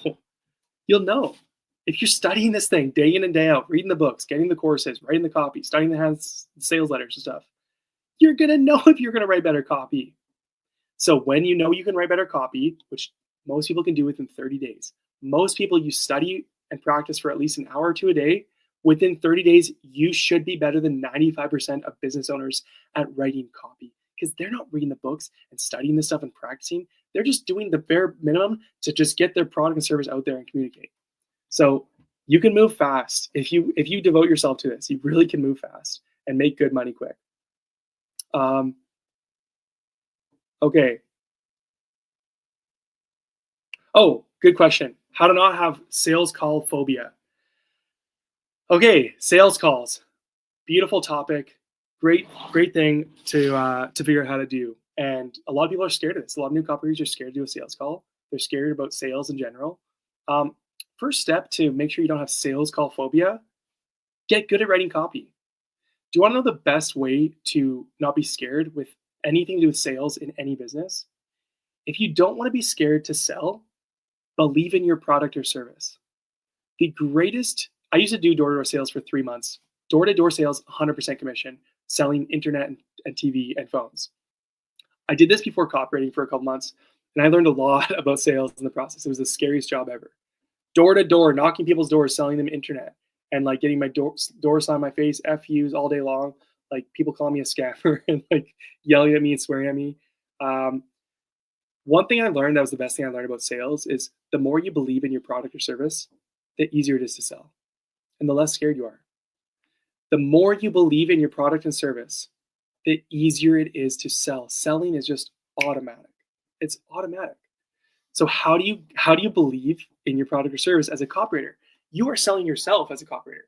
How do you believe in yourself? How do you believe in your service as a copywriter when you're brand new? It's very hard. A lot of people deal with imposter syndrome as new copywriters. The first step to overcoming that, write copy every day. Practice copy every day. Read copywriting books every day. Go get courses. Go get coaching. You want to overcome this like lack of confidence and I'm scared of sales calls or whatever as a copywriter. Get so good at writing copy that you know, I could write better copy than this guy. You know what? I can make this guy money. I absolutely should approach this guy. And this guy is losing out by not having me on his team. When you can think like this, which isn't easy to muster up, the step 1 to that is get good at the craft. Get the skill down. Read the books. Practice daily. Write daily. Get courses. Get coaching. One of the best things you can get from coaching is having a copywriter who knows what they're doing, who actually gets results and is making good money, to tell you, hey, your copy sucks. You need to make this way better, and here's how. And the next week, the next day, you're writing better copy, and the coach comes back and says, hey, your copy's improved a ton. You're now ready to land clients. I've seen copy like this before. This kind of copy converts. Having that confidence, this is something I offer with my coaching.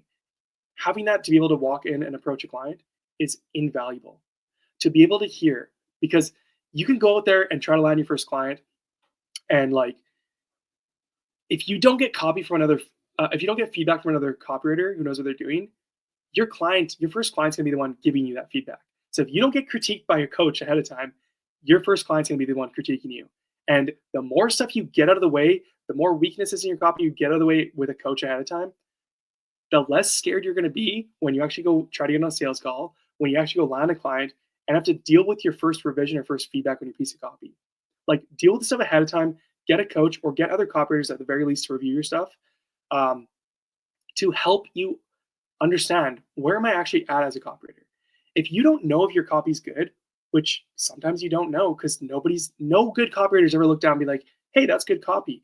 You should go land somebody. How do you build the confidence to then go on a sales call? So step one, get damn good at writing copy. It doesn't take long. It doesn't take more than an hour or two a day to get better than 95% of business owners. Do that.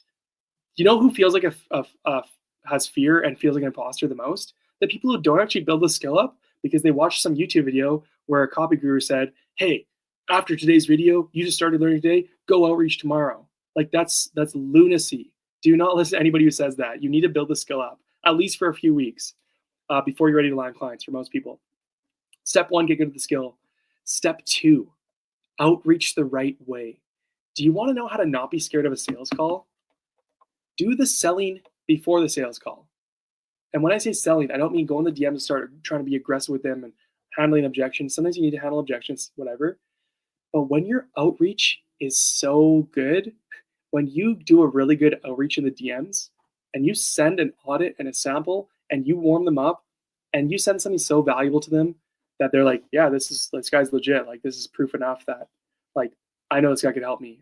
I've seen the copy he just wrote for my own business. I've seen all the tips he just gave me that make a lot of sense. Most of the time, when you do a really good job with your outreach in the DMs and sending a sniper bomb, which is the strategy I teach, when it comes time for a sales call, you have done 90% of the work. Most of the time, that sales call, it's literally just to get on a call to, like, relieve themselves of fears that you're a scammer or an AI robot. They just want to see that you're a real person. They just want to see that there's a face to the person on the other end. Like, okay, this person is actually legit, and, like, they don't seem like a crazy person. Just show up, smile, communicate nice, and, like, you're in. With the right outreach, there's no selling on a sales call. Your DM and your outreach does the selling for you. That call is just to make sure you're not a crazy person most of the time and work out some details. Hey, what exactly are we going to work on? Okay, this kind of email project first, or this thing first, or what should we work on, and what do you need the most? I don't even like to call them a sales call. I like to call it a discovery call, because you want to discover, is this client a right fit for me? And also, am I the right fit for their business? And you want to probe and ask them questions about how you can best help them. So those are some ways to not have sales call phobia. Like, get good at your stuff, get good at writing copy, and figure out how to land clients, and let your outreach do the work, the selling for you ahead of time. And that sales call or discovery call is literally just to check off the box that you're not a crazy person and you're not going to scam them. They just want to see you're a nice person who has, like, decent level social skills. Most of the time, that's what it is. Okay, what are the top 3 books to read for email marketing and copywriting from beginner to intermediate? There aren't a lot of email-specific books out there. There's guys like Ben Settle has, like, some email stuff. I haven't read his email books, so I can't necessarily endorse them. But start with the copywriting books before trying to figure out email marketing books and this and that. Like, just start with these 3 copywriting books. Adweek Copywriting Handbook by Joseph Sugarman. The Adweek Copywriting Handbook. If you don't get anything else, get this book. 2, Cash Advertising. Get this book. Drew Eric may win. Okay? Adweek, Cash Advertising. Beyond that, there's a couple other good ones. I would say one of the better ones that I got into recently is Copywriting Secrets. I was going to say Boron Letters or Copywriting Secrets by Jim Edwards. Those books alone, like, start with that. Just focus on the copy specific books first, and just read those. Just read those for now. Those will automatically translate to everything you do with email. Just Adweek, Cash Advertising, Boron Letters, or Copywriting Secrets. There's other ones you can get: Ogilvy on Advertising, Influence, Scientific Advertising, the Copywriter's Handbook by Bob Bly. Tons of good copywriting books. Dude, how to make my lazy mind start writing. Step 1, like, get your why down. Why are you even doing this? Why do you want to write? Are you writing just because you want to write poetry and have fun and enjoy yourself, or are you ready because you want to make money and actually make your life better? Like step one, if you're lazy, if you're unmotivated, if you're not productive, if you're inconsistent as a writer, you clearly don't want this bad enough. Like that's step one. Figure out what's your why. Why are you even becoming a copywriter? Do you want more money? Do you want to work a dead end job for the rest of your life? Do you want to be in the corporate rat race for the rest of your life? Do you want to commute to work a job you hate for the rest of your life? Do you want to make minimal money? Do you want to be a slave to a 9 to 5 and not be able to, and you have to work 40, 50 hours a week, only get weekends off, only take 2 weeks of vacation off a year if you're lucky? You have to make up why you want to do this. The main reason people are lazy with writing, inconsistent with writing, and like twiddle their thumbs and get distracted by TikTok, they just don't want it. Like it's very simple. If you don't want it, that's okay. Go do your 9 to 5 and go back to the corporate world and get stuck in the rat race and do whatever you want. Nobody's going to force you to build a business. That's the thing people have to remember. I'm not going to force you to build a business. You have to do it. Andrew Tate motivational videos and Alex Hormozi motivational videos and Gary Vaynerchuk motivational videos. Like these guys, like they're not going to force you to do anything. You have to stop being lazy. You have to have a purpose as to why you're not going to be lazy anymore. You have to get disciplined. Well, where does discipline come from? It comes from knowing why you are actually doing this in the first place. You want to know what I did every day as a brand new copywriter? I killed 2 birds with 1 stone, because when I did power writing sessions in the morning, when I practiced my general writing skill for the first 30 to 60 minutes of my day before my 12-hour day job that I commuted for an hour plus 2 every single day, just think about this. I was writing every day before my 12-hour day job. And oftentimes what I was writing when I was doing power writing sessions, just building up my general writing skill, 30 to 60 minutes on a timer, I was writing my why out over and over and over again. I was writing my goals out over and over and over again. I was writing out, you know what? I don't want to work a dead-end day job anymore. I don't want to have to commute in the rain for an hour to work each day with my wife and have her be miserable. I don't want her to have to work anymore, have to feel like she needs to. I don't want her to be stressed out. I don't want to have to be a slave to this corporate rat race for the next 40 years of my life. I don't want to be stuck not feeling like I can't travel anywhere in the world and go have fun on an adventure. I don't want to feel worried when I go to the grocery store and I tap my credit card and go into more debt and I'm worried about my bills. I don't want to have to be worried about my bills. I don't want to have to live in this tiny studio apartment anymore. I want to have fun. I want to have more freedom. I just want the peace of mind that I can go buy groceries or go buy whatever I want, go eat at a restaurant whenever I want, go travel whenever I want, go buy my wife anything she wants, and go do these things without a worry in my mind. I want to be able to have time for my wife, have time for my future kids. I didn't have kids yet. I was already thinking, how the heck am I going to work 12 hours a day and then come home so tired and have time for some kids and give them my scraps, my leftovers? How's that going to work? I'm not going to do this anymore. I'm going to go make a change. And you know what I did? I made a change. I decided after failing 5 businesses, drop shipping, sales, ecom, ebooks, web development, I decided, you know what? I'm just not going to be a loser anymore. I'm not going to be undisciplined anymore. I'm not going to say one thing and keep living my same old life anymore. Okay, I'm going to give up Netflix for a season. Okay, I'm going to give up video games for a season. Okay, I'm going to give up going out with friends on the weekend for a season and cut back on these things a little bit for something far better. And so I told myself, that's it. I'm going to go make a change. And here's why I'm doing this. So I actually wrote about my why and my goals every single day while simultaneously getting better as a writer. Every day, that's what I did. Brainwash yourself. If you are stuck in a trap and you're not disciplined, go brainwash yourself. Go tell yourself over and over again the things you actually want in this life. Just think about this. When you're 80 years old, when you wake up one day and you're 80 and you're on your deathbed or 90 or whatever, when you're an 80, 90-year-old man and ready to die, or woman, and you're ready to die, what are you going to regret in your life that you didn't do, that you should have done? What are you going to look back and be like, why didn't I just do this thing? And now you're out of time and you screwed yourself. And that's the end of your life. And that's your legacy and it's over. Versus, what if you could look back and be like, I'm so glad I did this, this, and this. I'm so glad I went all in on copywriting and built an online business. I'm so glad that I changed my family line and my legacy and my history. I'm so glad that I was able to make more money so I could have more free time, more money to afford the things I want, and help out my loved ones and be overly generous to them. That's step one. Go, you know why you're doing this. This becomes easy. The right, I'll wake up every day at 5 a.m. Sometimes I wake up, slam coffee in the morning at 5 a.m. be like, I don't really want to do this right now. I'd rather sleep in. But then I was like, wait a second. No, I want to be better in my life. I want freedom. I want more money. I want more time. I want to retire my wife and like have more time for my kids in the future. So I was like, yeah, I'm going to drink the coffee and write the copy. I'm going to drink the coffee and I'm going to write the copy. Good rhyme.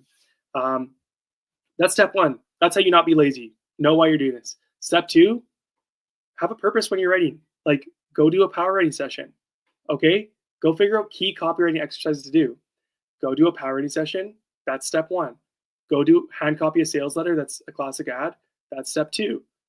Go specialize and niche down in your copy, who you're targeting and the copy you're writing. That's step three. When you know what you're going to be writing, it's a lot easier to not be lazy. And then give yourself a timer.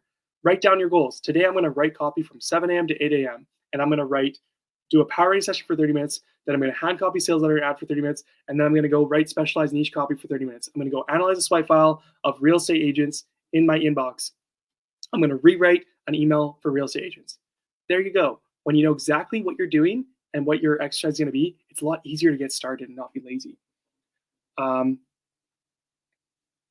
So ashamed to admit, I wasted 10 months in procrastination for copywriting. Okay, don't procrastinate anymore then. Today's a new day. Make a change. You're here looking at this YouTube video of this random dude on the internet who's telling you to go write copy. Go do it then. I procrastinated for 5 years. I failed for 5 years in business when I wanted to build a business at 21. And it took me till 25 to actually figure my crap out and stop being a little wiener kid and stop being unmotivated and lazy and stop making excuses and blaming people. And decided, you know what, no, I'm just going to do the thing and I'm just going to commit to it and be disciplined and figure it out. And then it worked. I landed my first client in 6 weeks, quit my job in 3 months, got my first $5,000 a month in 7 months, got my first $9,000 a month in 12 months. And now my life is completely changed. This isn't a lie. This is my real life. Like, I now work from home or in Thailand or wherever I want. I wake up when I want, work when I want, work a few hours a day, write some copy, and make over 10K a month. And it's possible. You just got to decide if you really want this or not. And then do the work. Put in the work daily and just don't quit until it works. Okay, when it comes to landing pages, should it be solely oriented on the copy or the design for example, write the copy in Google Doc and send over, or design and copy on card framer? Okay, so good question. So when you're doing sales page copy or landing pages or whatever, it depends on how your work agreement is with your client.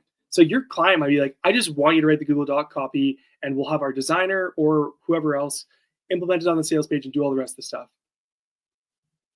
That might be the case. So just write the copy in Google Doc and you're good to go. Or they might say, we want you to put the whole thing together. Put it all onto Kajabi or ClickFunnels or Card or Go High Level or whatever. Like, we want you to write the copy and implement it so it's all pretty and ready to go and just press it live. One thing I found is that some people will like to write the copy ahead of time and then force it into the page. I actually like it if I'm going to be the one publishing that sales page. I actually like to build out write the copy on the page itself as I'm building it out. It just helps me to like really analyze what's going on because you have an image or some buttons and you're not working just with copy. I like to have wireframes essentially for the copy I'm writing on that sales page. So I will typically, and this is the whole idea of like, the saying, I forget who says it, I think it's like Claude Hopkins or something, or I don't know who. One of the great copywriters says like, copy isn't written, it's assembled. So you need to assemble it like a puzzle piece, right? Okay, let's move this headline here. Okay, let's put the intro here. Oh, social proof, testimonials, offer. Oh, we need to put more proof up here. And let's put this image here and call to action, call to action, call to action. This stuff's easier when you're working on the sales page itself within the software like Kajabi or ClickFunnels or Go High Level or Card. So it's up to you what your work agreement is with them. If you learn how to implement the stuff on the sales page as well and not just write the Google Doc copy, you have a higher income potential. You can charge more just because you're doing more for the business owner and I think it's slightly easier when you can like do it on the actual place where it's going to appear, personally. So, okay. Aaron, what's up? You're back. Just finished my 4 hours of daily copywriting business. Woo! Getting it done. I'm watching you right now in the evening with a with a filter coffee in my hand. Best feeling in the world. That's awesome, man. That's what I like to hear. That's what I'm talking about. Aaron, you've been doing this, you've been practicing, you've been committing. You're gonna get results, man. You're gonna make this work. And that's why are you drinking a coffee at night though? Evening coffee? What the? Are you gonna stay up all night? I love coffee, but man, I gotta cut myself up at like 3 p.m. or 4 p.m. Okay, swipe file. Okay, so you guys are asking about the swipe file. Yeah, if you want a free swipe file, 73 classic sales letters and ads to actually know how to study copy and how to hand copy stuff, I have a free swipe file that's worth a lot of money. That is free, which is all the best sales letters and ads, the classic, the OGs, David Ogilvy's, Gary Halbert's, John Carlton's, like Gary Bensavinga, Claude Hopkins. Go in there, get the free swipe file. It's in the if you're on YouTube. If you're not on YouTube, go to my YouTube to watch the stream and go in the description. Go check out the description and you'll see the free swipe file down at the bottom of the description. You can get it. It's a free swipe file. It's so hard to find all this stuff online. Eventually I was like, you know what? I'm just gonna make my own. I'm gonna piece it all together, put it all in one doc. So there you have it. You can practice this. You can practice one a day for 73 days. Boom. There's your next 73 days of just like studying copy and hand copying stuff and learning from the greats. And those sales letters and ads have generated over $2 billion in revenue. So like one key to getting good as a copywriter, learn from people who actually have made money with the thing. That's really important. For instance, this is why it's better to listen to somebody who's made money than not. I've made over $615,000 in profit as a copywriter over the past few years. That's the reality. I've generated millions in results for clients with my copy, primarily through email copy. So probably a good idea to listen to someone like me. Not that there's not other people you can listen to, but over just like the next random guy who hasn't really been doing this for long and doesn't have results. And even more importantly, go read the books and study the copy of these legends in the swipe file.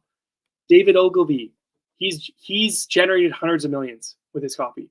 Gary Halbert, he's generated over $1 billion. He's the GOAT. He's generated over $1 billion. The person who sold the most with copy, he's the GOAT.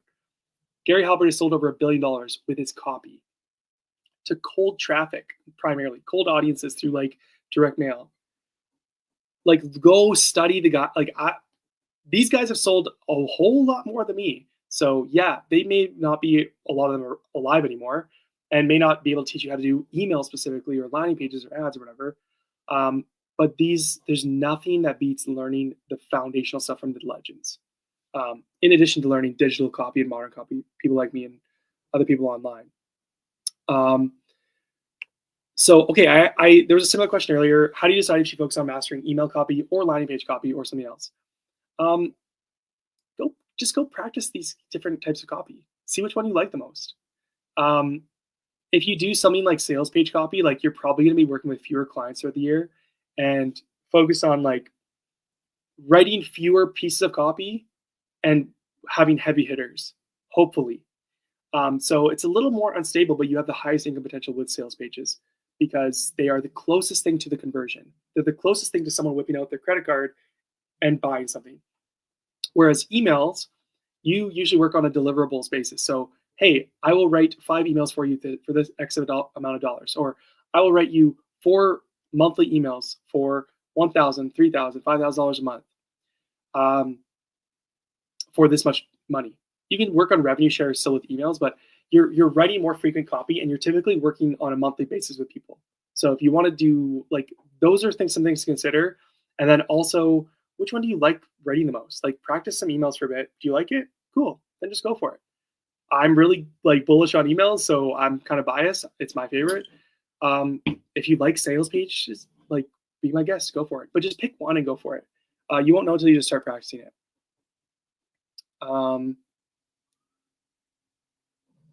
Okay. What is your life and routine like? What's the hardest thing you have to deal with being 120K a month copywriter? Okay, first of all, I'm not 120K a month copywriter. Yeah, there are very few of those copywriters. No, 120K a year. I make 10K a month. So what's your, this is a good question. What's your life and routine like? What's the hardest thing you have to deal with? What's the best part? So my life and my routine, I wake up most days, usually around 6 a.m. Wake up, read the Bible, drink some coffee, and after that, shower, get ready, walk over here to, this is the, I call it the treehouse log cabin. So second building, hold on, I just unplugged my laptop cord. Wake up, drink some coffee, read the Bible, walk over here, get ready, shower. Usually respond to like any urgent emails from either freelance copywriting clients. So my life is a little different because it first started with only doing freelance copywriting for 5 years. And about 2 years ago, almost 2 years ago, I started to also coach people. So I do a bit of both. So I will open those urgent emails from both freelance copywriting clients and from my coaching students, those right away. And then I'll usually get into writing a piece either for a copywriting client. So I'll either write an email or write like a case study or something like that, which is kind of the two main things I'm doing right now for some clients. And if I don't have one that I need to write, then I will typically write an email for my own audience for coaching. And after that, couple things. Usually I could either do a coaching call, usually one coaching call a day, sometimes two, sometimes none. Sometimes it's in the morning, sometimes it's in the afternoon, but we'll just say it's in the morning. After that, I've been running more paid ads lately. So ads isn't something that I started with, but it's kind of more something that I'm just applying to my own business right now. So cold traffic ads, which is what I'm doing with my new funnel. So if you see my $22 copywriting course, that's what I'm running ads to, is that specific course right now as I'm experimenting. So, which is really fun. It's really fun doing. I've been mostly doing like warm traffic copy over the years for clients with email primarily. But now experimenting with like converting cold traffic, super fun. It's different. It's like a different style and doing more ads. So I've been looking at my ad stats lately, basically running ads on Facebook, Instagram, just started on Twitter, Google, Reddit. So like I started on Facebook and Instagram, did that for about a month. And then I was like, let's expand to these other platforms and see how they are too. So I'll typically look at my ad data, see how the ads are performing, kill the losers, duplicate the winners. I probably should be doing a new ad every day, but I've been doing one like maybe like twice a week. So like I probably should up how many times I'm creating new ads. So like I will then, to create an ad, I'll see what's working best, if it's a reel or a carousel or a static ad, and duplicate that. Or I will try something new. Look at swipe files. I have my own swipe file on Instagram of like ads that I save of like, oh, that ad was like a super solid ad on Instagram that I'll use as my own swipe file. So I'll usually look at ad data, create a new ad sometimes, or just look at the data, look at the numbers, do that kind of stuff. And then by 12 p.m., I go have lunch with my daughters and my wife. Actually, before then, so I used to just have breakfast with my family, but I'm actually intermittent fasting for the past 3 weeks, where I'll skip breakfast. Usually, after doing like an hour or two of work, first thing in the morning before my wife and girls are awake, I'll usually like take a 10-minute coffee break and say good morning and breakfast. Sometimes 30 minutes, sometimes 45 minutes, and eat breakfast, have coffee, chill with them, say good morning, whatever. But I've been intermittent fasting, so we haven't been doing breakfast together. So I've just been going back over there, having a quick coffee and seeing how they're doing. Because I'm intermittent fasting now, and then we'll go have lunch together. So I'll go back at usually around 12 p.m., have lunch, and then have a power nap. Like, dude, the power naps is the secret to being a copywriter. Is like, if you're gonna be writing copy all day, or like just doing whatever, writing copy, learning, landing clients, doing this as a full-time thing without like a full-time job or school on the side, when you're actually doing this fully, power naps. I have a 30-minute power nap after I eat lunch, and then I get back to it, either a coaching call, or like do some posts on social media. Those are the kind of things I do now. So this is a little different than when I was just doing the freelance copy stuff, when I was just doing freelance copy, my day, like when it reached its peak of like how the most amount of money I made in the least amount of time, I'd usually wake up by 6, 7 a.m. Again, Bible and coffee, um, and just basically go urgent emails, usually write one piece of copy, sometimes two. And like if I have to talk to clients or whatever, I don't have to outreach anymore. Like as a copywriter, when your copywriting is built up enough, you don't need to outreach anymore. As I built things up, I was outreaching in the afternoon and all these things, but I have retainers, I get referrals. If I lose a client or they fall off, I just go to past clients and reland them. Inbounds. So like my time spending outreaching is basically zero at this point.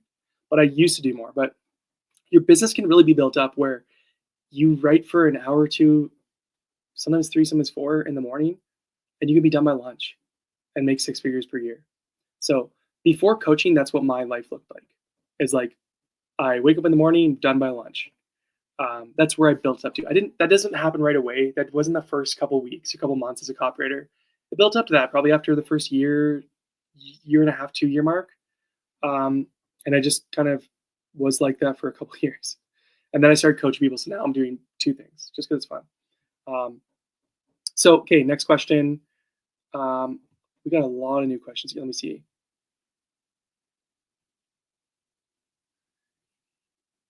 Okay, let's see here. So many questions. I'm going to try to get to as many as you can. How are we at? We're at an hour and 40 minutes though. Man, I think I'm going to end the stream soon though. Okay, next question. If you have any questions about building a freelance copywriting business, put it in the comments. Actually, you know what? I only answered my life and routine. What's the hardest? Let me answer this question. What's the hardest thing? What's the hardest thing you have to deal with being 120K a year, not a month copywriter? Hardest thing, honestly, that I deal with now, like I'll just be straightforward, is like, one thing is like knowing when to stop. So when you have your own business, and this is every business, any entrepreneur, there's two hard parts that I can tell you right now. One is knowing when to stop, knowing when to end your day. Because you can just, when you're your own boss and you have I punch in at 8 a.m. and I'm done at 5 p.m., there's always something else you can do. There's always somewhere else, some other way you can grow your business or make more money or do whatever. Knowing when to turn off and to stop and to force yourself to have breaks, that's not an easy thing to learn. I've gotten way better at this over the years, and especially it also gets easier when you're making more money in less time to be able to be like, yeah, I just don't even need to work anymore because we're making really good money. So I'm just taking the afternoon off. That does get easier as time goes on. But even so, I'm still just I think maybe it's just because I just like the thrill of business as well and growth. So knowing okay, I'm going to end my workday now because I don't need to work anymore. That's not always an easy thing to do. So separating work and life, that's a hard thing to do as an entrepreneur in any capacity, whether you're a freelance copywriter or anything else. So that's one of the hard parts. So I've had to give myself cutoff times. I'm not going to work, for instance, lunchtime, non-negotiable. Sometimes I stop work at 12, sometimes 12:30. Okay, I'm having lunch with my girls and I'm having a nap time and well, I'm having nap time. Basically siesta mode and power nap. My girls have a nap too, and I basically just break my day up with that and just have that time to rest and connect with them again and have food and lunch and stuff. And then most days I'm not going to work past 4 p.m. or 5 p.m. If I'm in grind mode, I just want to work just because it's fun. Sometimes it just won't even work the afternoon still though. So if family was out for last week and they visited for about a week, two sets of families, and I just sometimes work for an hour or 2 a day and just stopped. So it's easier when there's oh, there's a purpose. There's people right now. Okay, I'm gonna stop. But yeah, balancing work-life balance it's definitely hard to know because what the first problem is, let's learn how to make money. Okay, so you should grind. You should do whatever it takes to move. But once you've built your stuff up, Entrepreneurs sometimes have a hard time just turning off and be like, okay, I'm happy with making 10K a month. Like, I don't need to work 8, 10, 12, 14, 16 hours a day. Like, I can stop earlier. Um, so knowing how to blur those lines and just giving yourself hard cutoff dates, you need to be your own boss and tell yourself when to stop and when to start. When you're new, though, the biggest thing you need to learn is like you need to tell yourself to start and like stop stopping, stop stopping too early. That's usually the problem when you're newer. It's like you need to force yourself to actually grind more and do the thing and learn more and apply and practice and be disciplined. But when you do get to the successful point or whatever that you're trying to achieve, the new thing becomes, hey, I need to be okay with stopping. And like this thing will keep making me money. So like I don't need to work 12-hour days or 8 hours or whatever. Go have fun and take breaks. It's also better for writing copy if you take breaks and let the copy and the juices ruminate and let yourself think thoughts. That's the first thing. The second thing, what was the second thing I was going to say? Oh, the second thing, this isn't talked about a lot, is I think I'm a little more like, I don't want to say I'm super extroverted, but like maybe I'm like half and half where like I like time by myself, but I also like to be around people. Sometimes I get stir crazy, like working from home and whatever, where I'm like, I see my wife and kids every day. Like we see each other all the time and stuff. So throughout the day, morning time, lunchtime, we hang out after and whatever. But like sometimes I just want to see other people that like isn't just my family. So like I'll be like, man, I haven't like, yes, I'll do coaching calls and talk with clients and stuff online, and even this right now is kind of social. But like just like being around other humans, like this is the best part about a day job is like you're around other people physically in one place every day. Best thing about school, it's like you get to socialize and have fun and like whatever. So that's one thing about freelance copywriting, which is like one of the downsides that you have to try to figure out. One way I do deal with that is like, okay, I'm just gonna go work from a coffee shop today. Like, oh, I haven't seen people in like a week, or like not that I'm not seeing people. Like I still have fun and socialize outside of this, but like during my work day, sometimes I'm like, I just need to get out of here and like go like work from Starbucks or whatever right now.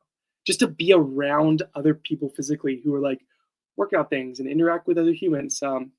That's one of like the downsides that you have to figure out. Yeah, coffee shops is a great way I deal with that. Getting out and like sometimes going to co-working spaces. When I was in Thailand for 3 months earlier this year, that was awesome because I got to buy condo I lived in that we rented for 3 months, had a co-working space built into the home, like the base floor. So like the main floor when you walk in, there's like a sick co-working space with like 50 spots and like private offices and like an open area. So like I got to always talk to people every day. It was so sick. Yeah, so those are some of the downsides. Best part is like just lots of best parts. I don't worry about money anymore. I like have tons of free time and flexibility. I get to wake up, do whatever. I get to go to the bathroom whenever I want. I don't have to ask somebody. I get to go eat food whenever I want. I get to go chill out and have a nap I want. I get to go be like, you know what? I'm just gonna stop work right now and go to the park with my 2 daughters, my 2-year-old and 4-year-old girl. You get to make the rules. Like that's the best part. I get to if I'm like, hey, we're gonna go to Italy in September. My wife and our 10-year anniversary, where us and our 2 daughters were going on a trip to Italy. Maybe we'll go for a month. Maybe we'll go for 2 weeks. Maybe we'll go for 2 months. I don't even know. But we're just going to decide to go just do that to celebrate our 10-year anniversary that we've been married this long just because we can. When family comes to town, I can just drop my work, not drop my work, but like work very, very minimally to maintain things for an hour to a day most weeks and go spend time with them. I get to go travel and visit family when I want. The best part is you just have freedom. You have autonomy with freelance copy. When you build this thing up, you get to decide, I want to do this. Okay, then you just go do it. You don't have to ask a boss for permission. You don't have to feel guilty that you're abandoning your coworkers. You get to decide when you want to work and when you don't want to work. You get to decide, do I want to buy this thing? Yeah, I can buy this thing. I'm not going to be worried about like not having much money or going into debt. So, and obviously, I like the writing itself is fun too. You learn to like this thing. At first, I hated writing, like I said before. The more I wrote copy, though, I'm like, this is actually pretty sweet. Like, it's kind of like a creative outlet. So, that stuff's fun. And also now, one of the best parts is helping other copywriters build this thing up. It's so fun for me to see people like build this thing from scratch and like land their first client. And make full-time income, quit their jobs. It's amazing. Okay, other question.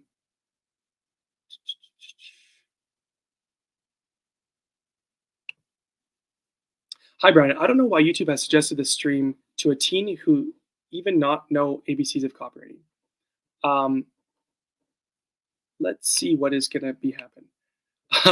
Yeah, I'm glad YouTube's suggesting this to a teenager who doesn't even know anything about copywriting, because I can teach you copywriting from scratch. All copywriting is just sales.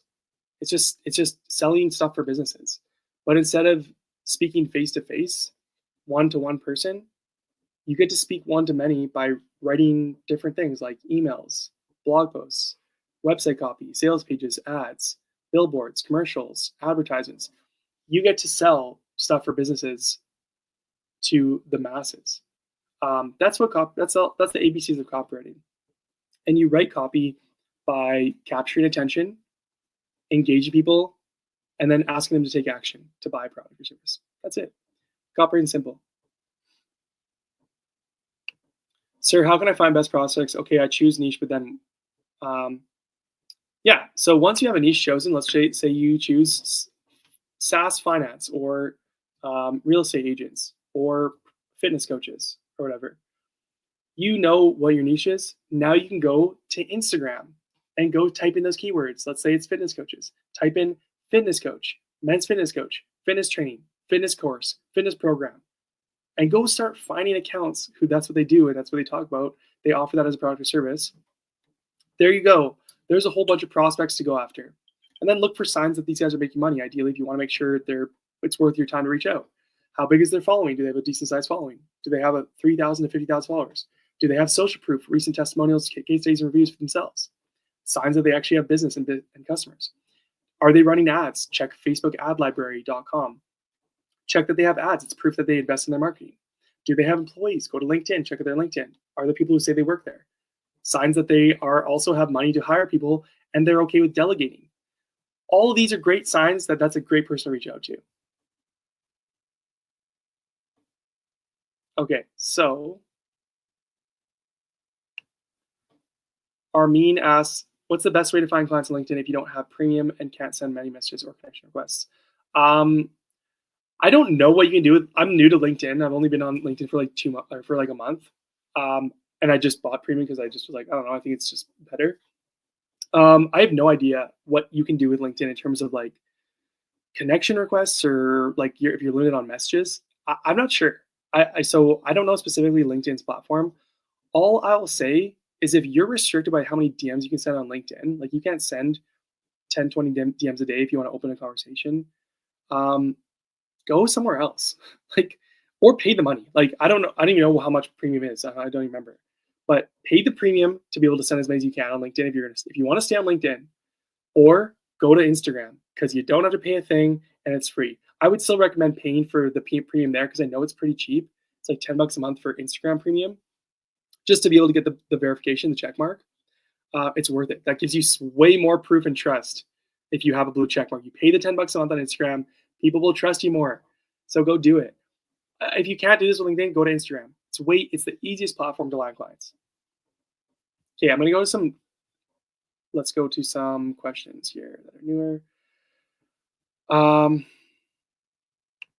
I've been writing copy for myself just for practice for a long time, but now I've decided to write for prospects for people I will reach out to, but I think my copy isn't that effective to grow them. Okay, if you don't think your copy is that effective to grow, then you need to write copy and study more.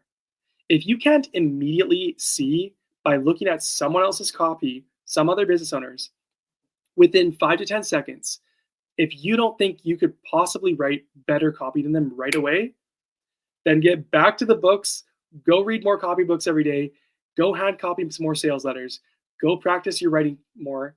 And if you want to take it to the next level, go get a course that actually teaches you the right way structured. Go get coaching from somebody who's going to give you feedback on your copy. If you don't think you're effective and you don't think your copy's going to do better, you're not ready to land clients, and you got to go back to basics, go read the books, hand copy sales letters, write the copy, practice, get the courses, get the coaching, because that stuff will all make you ready. So when you look at copy, if you're good enough as a copywriter, which doesn't take long, most people can do this in 30 days. If you're practicing every day for an hour or 2 a day, all it takes is when you look at someone's business, you should within seconds be able to be like, yep, that headline could be improved because of this, this, this. There's not enough social proof here. Their call to action is confusing. Boom, boom, boom, boom, boom, boom, boom. Like you should be like the Terminator, like beep, beep, beep, beep, beep, like a robot. At first, it's harder, but as you study this thing more, you're studying this craft day in and day out. You're writing, you're practicing more. Like this stuff comes like it's like clockwork. It's the same thing as bank tellers. So when you go to the bank, right? If you brought a fake $100 bill into the bank today, do you know what would happen? The person at the bank, if you try to deposit this to a person, the person at the bank would look at this and be like, that's a fake, we're not accepting this. How could they possibly know that quickly? Do you want to know how bank tellers know when they have a fake bill coming into their line of sight and they see it? It's because they spend so much time studying the real thing. People who work at the bank don't have to look at all the fakes every day and study what's the bad bill, what's the fake bill, what's the fake $100 bill, what's the new one, what are they doing this time? All they do is they so meticulously study what a real $100 bill looks like. Day in and day out, they study the good thing over and over again. So the second they see something that's not real, it's instantaneous. They can tell right away. Why? Because they studied the good thing so much that they instantly can see the bad thing.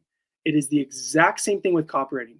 The more you study good copy, the more you learn from good copywriters, the more you practice writing good copy and work on improving it. You read the books, you hand copy sales letters, you get courses and coaching. It is like instantly you can look at bad copy and tell that needs to be improved because of XYZ. That needs to be improved. It's instant. The headline's weak, it needs to have more quick and easy in it. It needs to be action oriented. It needs to capture attention, it needs to hook you more. They have 5 call to actions, there should only be 1. Where's the social proof? It's not even here. There's no credibility and proof. Nobody's gonna buy this. This stuff becomes so easy the more you're studying the craft. So if you don't think you can make someone's copy better, that's false, by the way. There's no perfect copy. You can always make it better. You gotta go back to basics. You gotta study more and practice the craft more. Okay, Abigail, good question. Any tips on ecom email copy for brands that are heavily design and graphic based? Is there a formula to follow for this more headline based or minimalistic copy? So if you're gonna target, this is what I'll say, if you're gonna target e-commerce as an email copywriter, it's a very good idea. You don't have to do this, but it's a very good idea to start learning a little bit of design using Canva or Figma. The reason is because usually that's the framework you have to fit your copy into. So it's good to get used to having those constraints to work within when you write the copy, rather than trying to write some Google Doc copy and like throw it to these guys and have them have to try to piece it together. Now, I've worked with ecom brands where like I was like, no, we're doing plain text copy for the most part. They still wanted some visuals and stuff, but it's harder to get that kind of agreement. Like these ecom guys, most of them are like, no, I just want to design. This is just the way it's going to be. Even if it doesn't convert better. It's so crazy because we want branding and it's all this and whatever. If you have to work with a client who's like heavily design and graphic based, the best thing I can tell you is like, go learn a bit of Canva and a little bit of Figma and learn how to fit your copy into the constraints, the wireframes of design. Now, where do you even learn what the good formula to follow is for this kind of copy? Go look at the best ecom emails. Go to reallygoodemails.com or go to mild.com. I'm going to put that on screen.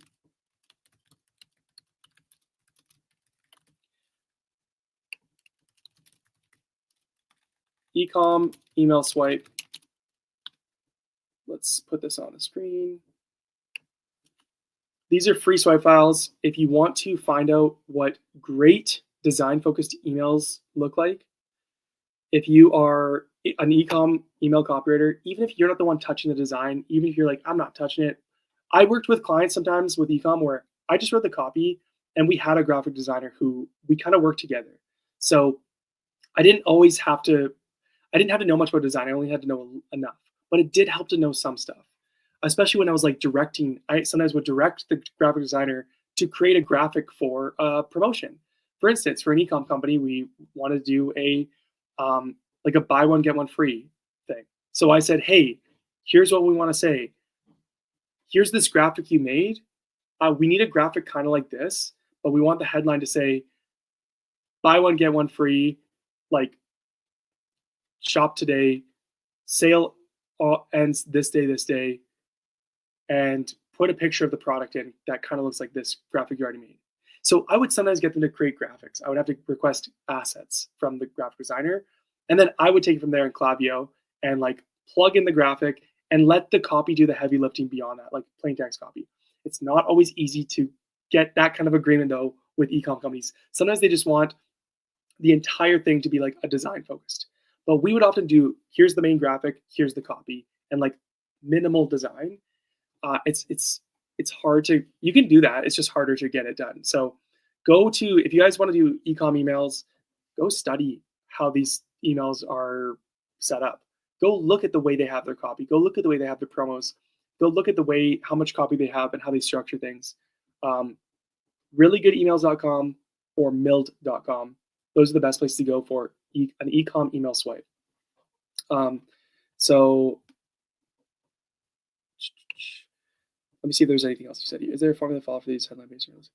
Yeah, so that's like, if you learn a little bit of design, like if you were to also learn that, you have way better odds of landing clients. And like, if you were to take that onto, I know some copywriters are like, they learn the design too, and they just put it all together.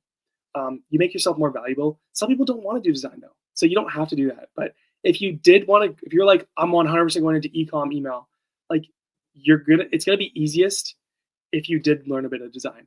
Whether you just understand how to fit your copy into it more, or you're the one actually taking it on and doing it all. But if you don't want to do any of that, forget, like you can still do ecom, it's just harder to land clients and get that kind of agreement. The alternative is like, just don't do ecom then and go non-e-commerce. Go for service businesses, coaches, consultants, course creators, stuff like that, where the copy actually does the heavy lifting. It's long form copy. Hey Brian, do you think health and wellness niche is more lucrative than niches like ecom, tech, and personal development? Ecom isn't really a niche. It's just really like a business model. So there's health and wellness e-commerce companies, for instance, supplements. So it's kind of a weird question. Like you can have ecom companies over here who have a business model where they sell a product. Or you can have non-e-commerce companies over here who sell a service or a digital product. So courses, consultant, coaching, any kind of service provider, right? Typically long form plain text copy, you're going to do this over here. The other kind, ecom, it's going to be more design focused most of the time, and short form copy. Selling lower priced physical widgets, higher priced, not always higher priced, but low to high price digital products or service businesses.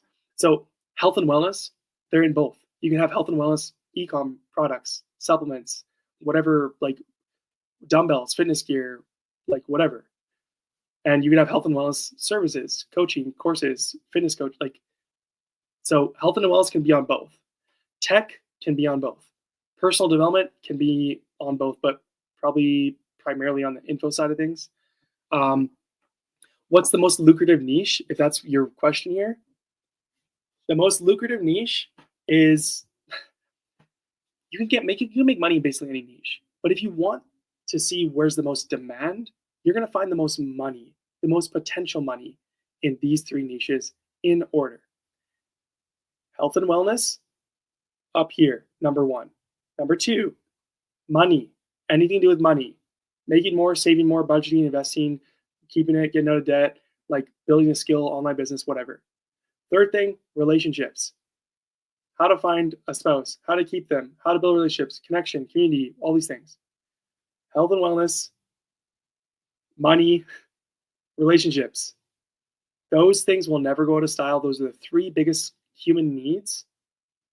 And there will always be demand. There is no such thing as saturation in any of those things. If you're not sure where to start in one of those. And each of those things, you can go into e-commerce or non-e-commerce. Okay, let's go to the next question here, and then I'm probably gonna have to end the stream here. I'm actually, it's like lunchtime here. Okay, we'll just do like one or two more questions. Boom. Okay, what'd you say here? Just want to say one thing. I asked you a couple questions yesterday, and the way you replied was something which literally forced my brain to consider the skill of copywriting. A bunch of things. That's awesome. Glad you liked the stream yesterday. Um, how did I get my first cold client? I've landed clients every way you can think. My first client was actually through Fiverr. It was a $15 blog post, Fiverr.com. Wouldn't really recommend it. It's a pretty low price platform, especially now, 6 years later. I've landed clients through Fiverr freelance marketplace, Upwork freelance marketplace. I've actually made $150,000 with Upwork, maybe more than that now, because I actually still have a client from years ago that I work with from there. Upwork. I've landed clients through Facebook groups. I've landed clients through cold email. I've landed clients. I've received inbounds to my DMs. Inbound clients through social media. I've landed referrals. I've landed clients offline, face to face. So I've landed clients in all the ways possible. If you want to land your first client the fastest way possible, hot outreach. Go to people who already know, like, and trust you offline. Close your laptop, close your computer. Friends, family, coworkers, neighbors, people at your church, businesses down the street, local businesses, anybody who you physically know, your social media profile, these are your friends or people in your circle in your city. People who are local to you offline, you can land a client within 24 hours that way. That is the easiest, fastest way to get a client. Second fastest way, online, warm social media outreach using the sniper bomb method, which is my strategy I teach.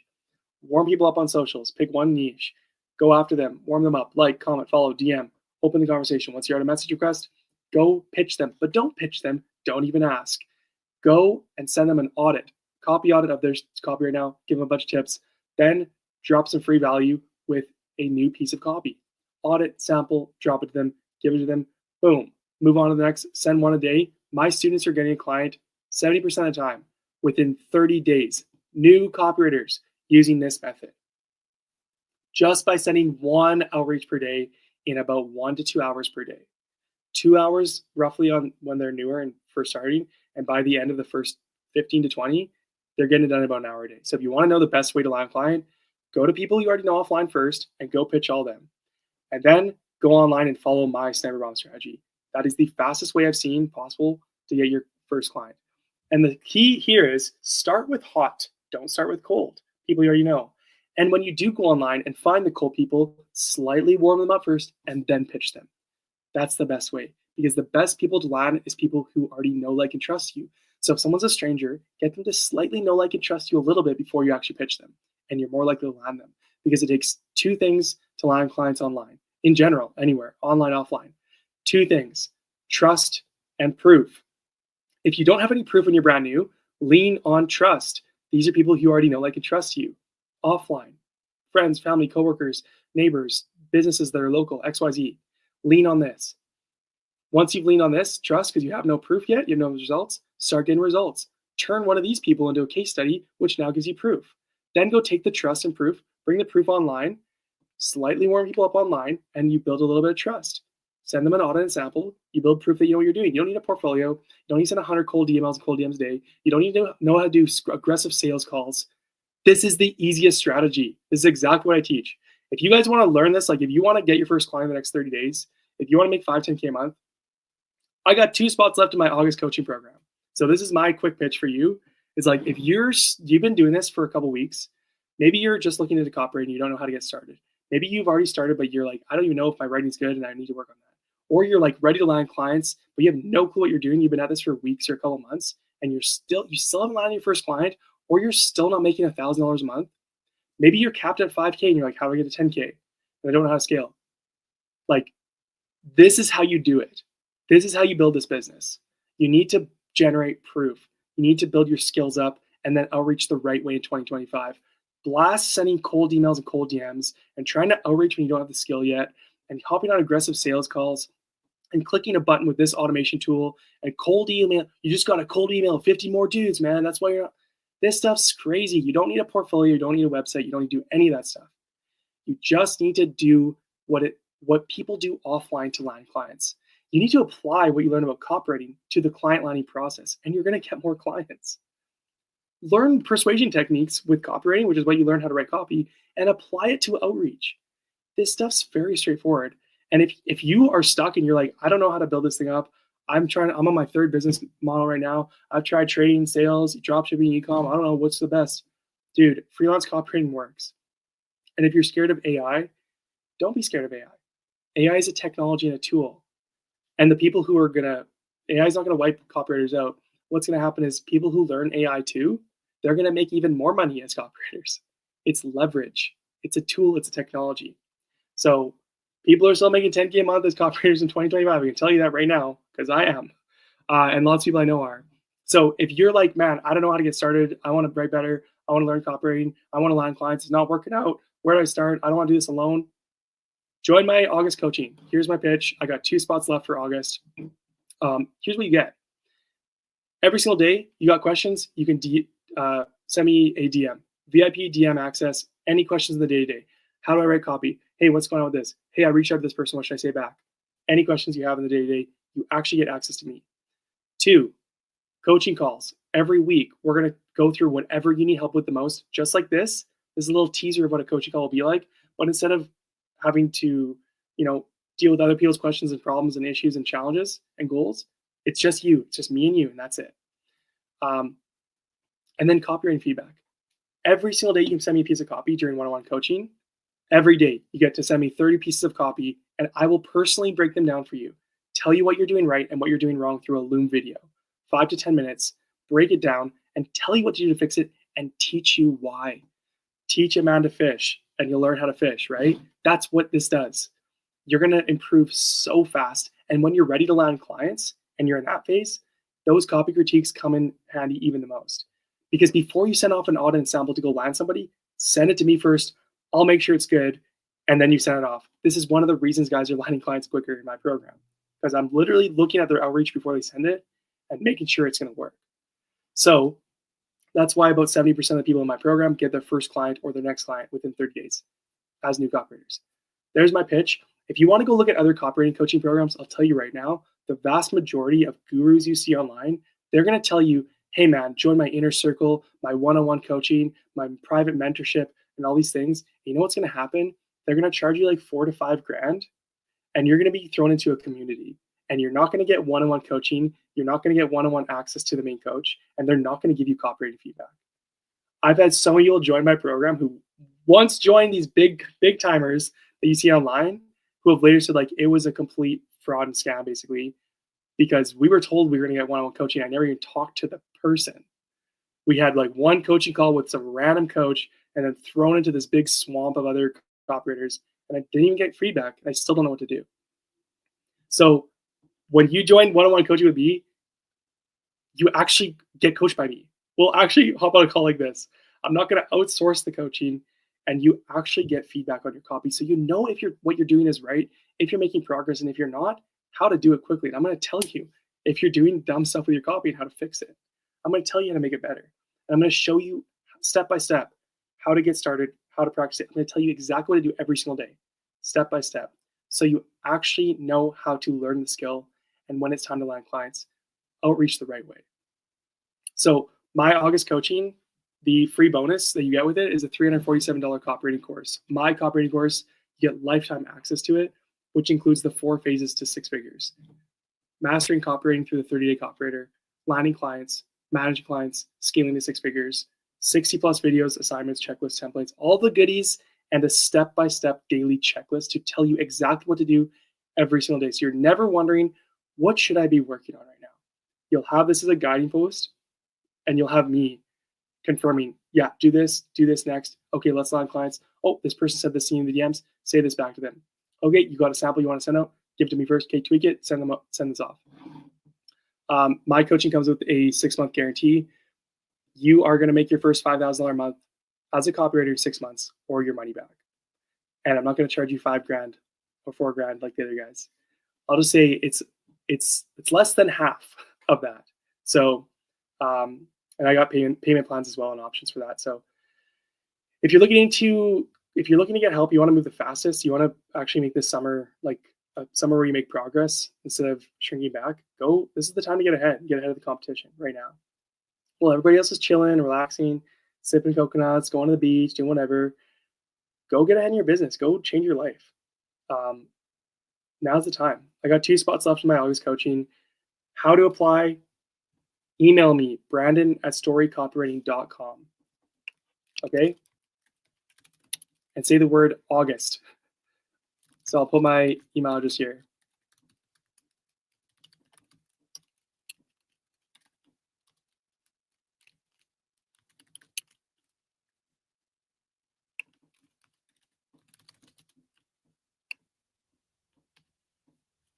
Apply to my coaching,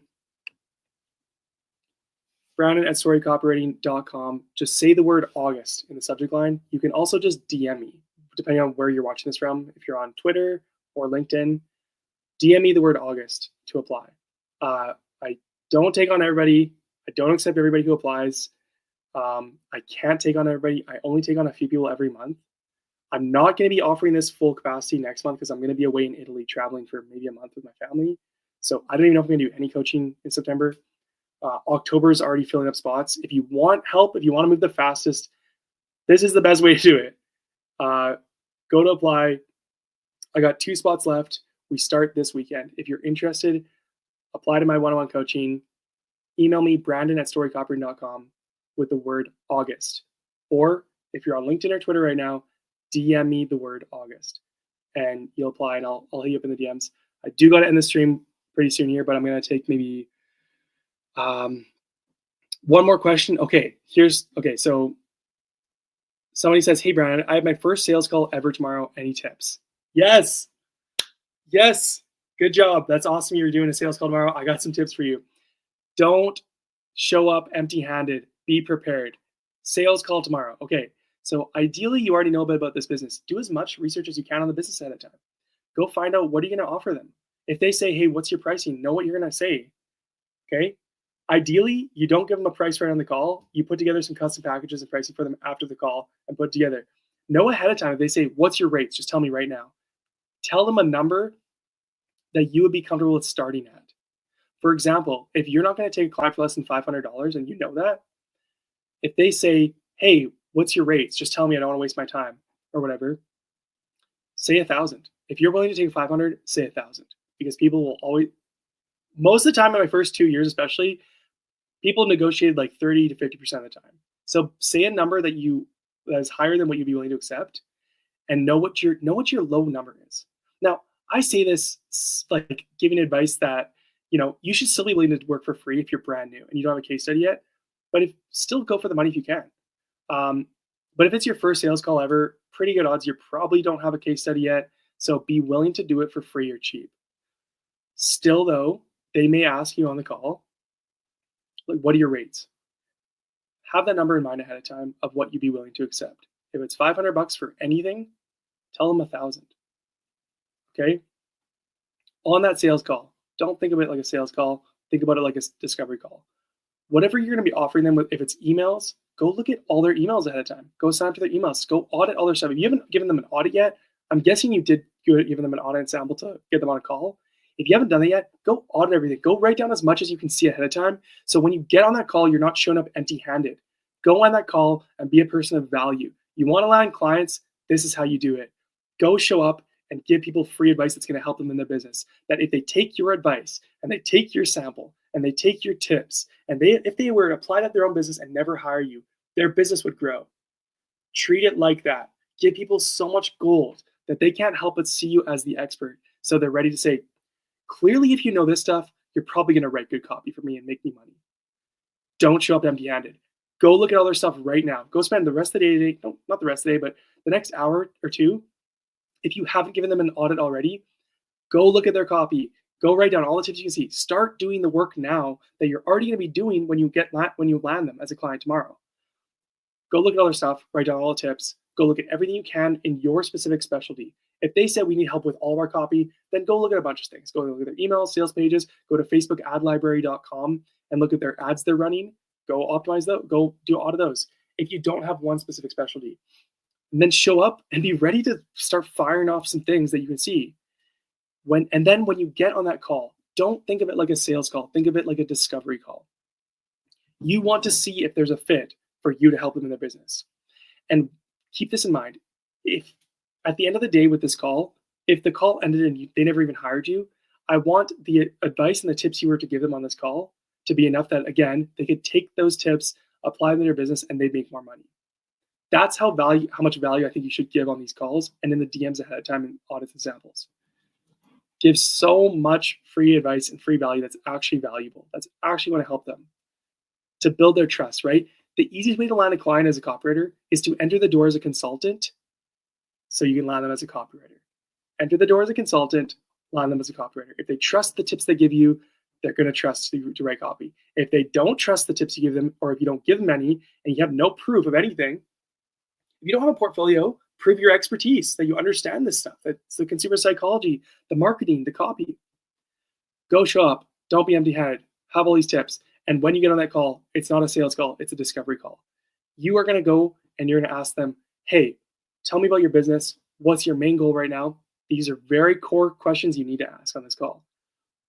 Hey, how's it going? Build rapport first. Hey, man, how's it going? Where are you? If you're not like to break the ice, the easiest way to break the ice on the call. Oh, hey, how's it going? Oh, where are you calling from? Find out where they are. It's the easiest thing. You don't have to do anything fancy. Where are you calling from? And then here's a little sneaky little bonus tip. Cool. Hey, how's it going? Oh, where are you calling from? Hey, before we get started, just curious what made you want to hop on the call today. Get them to start selling you on it. Go ask them. Hey, just curious, what made you want to take the call with me today, just before we get started? Ask that question first because it's going to start to frame them in the mind and remind them of the reasons they are even considering talking to you. Start with that. Then get into it. Cool. Tell me about your business goals right now. Tell me about your marketing goals. Tell me about your goals of your copy. Great. Okay, do you have a revenue goal specifically in mind? Go into discovery mode, start asking questions like a doctor. You start diagnosing their issues, you're going to be able to give them a prescription. Diagnose, look at their symptoms, ask them questions, diagnose them. You're a doctor when you get on a call with somebody. Then you'll be able to give them a prescription. Okay? So go ask, what's your main goal? What's your marketing goal? What's your copywriting goal? What's your biggest challenges right now? Do you have a revenue goal for the year? You're going to start to figure out how much money they're making so you know how to price your stuff later. If they say, oh yeah, our revenue goal is to hit 20K a month in revenue. Well, they're for sure not making 20K a month in revenue then. So probably you're not going to be able to charge a whole lot. Maybe a couple $100 if $1,000 max. If they're like, oh yeah, our goal is to hit 200K in revenue. Follow up with that question. Okay, where are you at towards that goal right now? Oh, well, we're sitting around 100K a month in revenue right now. Sweet. Now you know they're making 100K a month in revenue. Your starting package is probably going to be at least $2,000, up to like 7 or 8, because they have the funds to be able to afford that much. So this is going to help you price things too later. Go through discovery. What's your main goal? What's your main goal with your marketing? What's your main challenges in your marketing? What are you trying to achieve right now? And what are you trying to do? Okay, cool.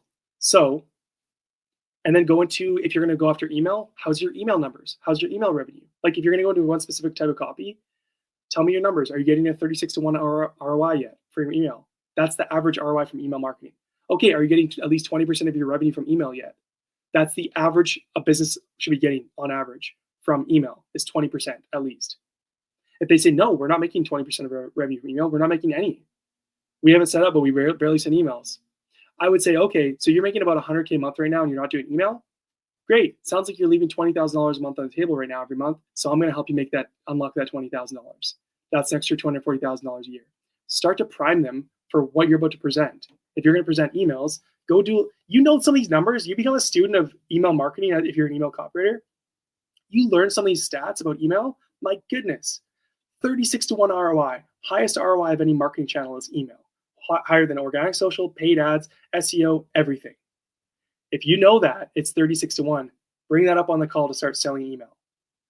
Oh, are you getting a 36-to-1 ROI from email yet? Oh, I don't know. Oh, well, what are you getting? Oh, I'm not sure.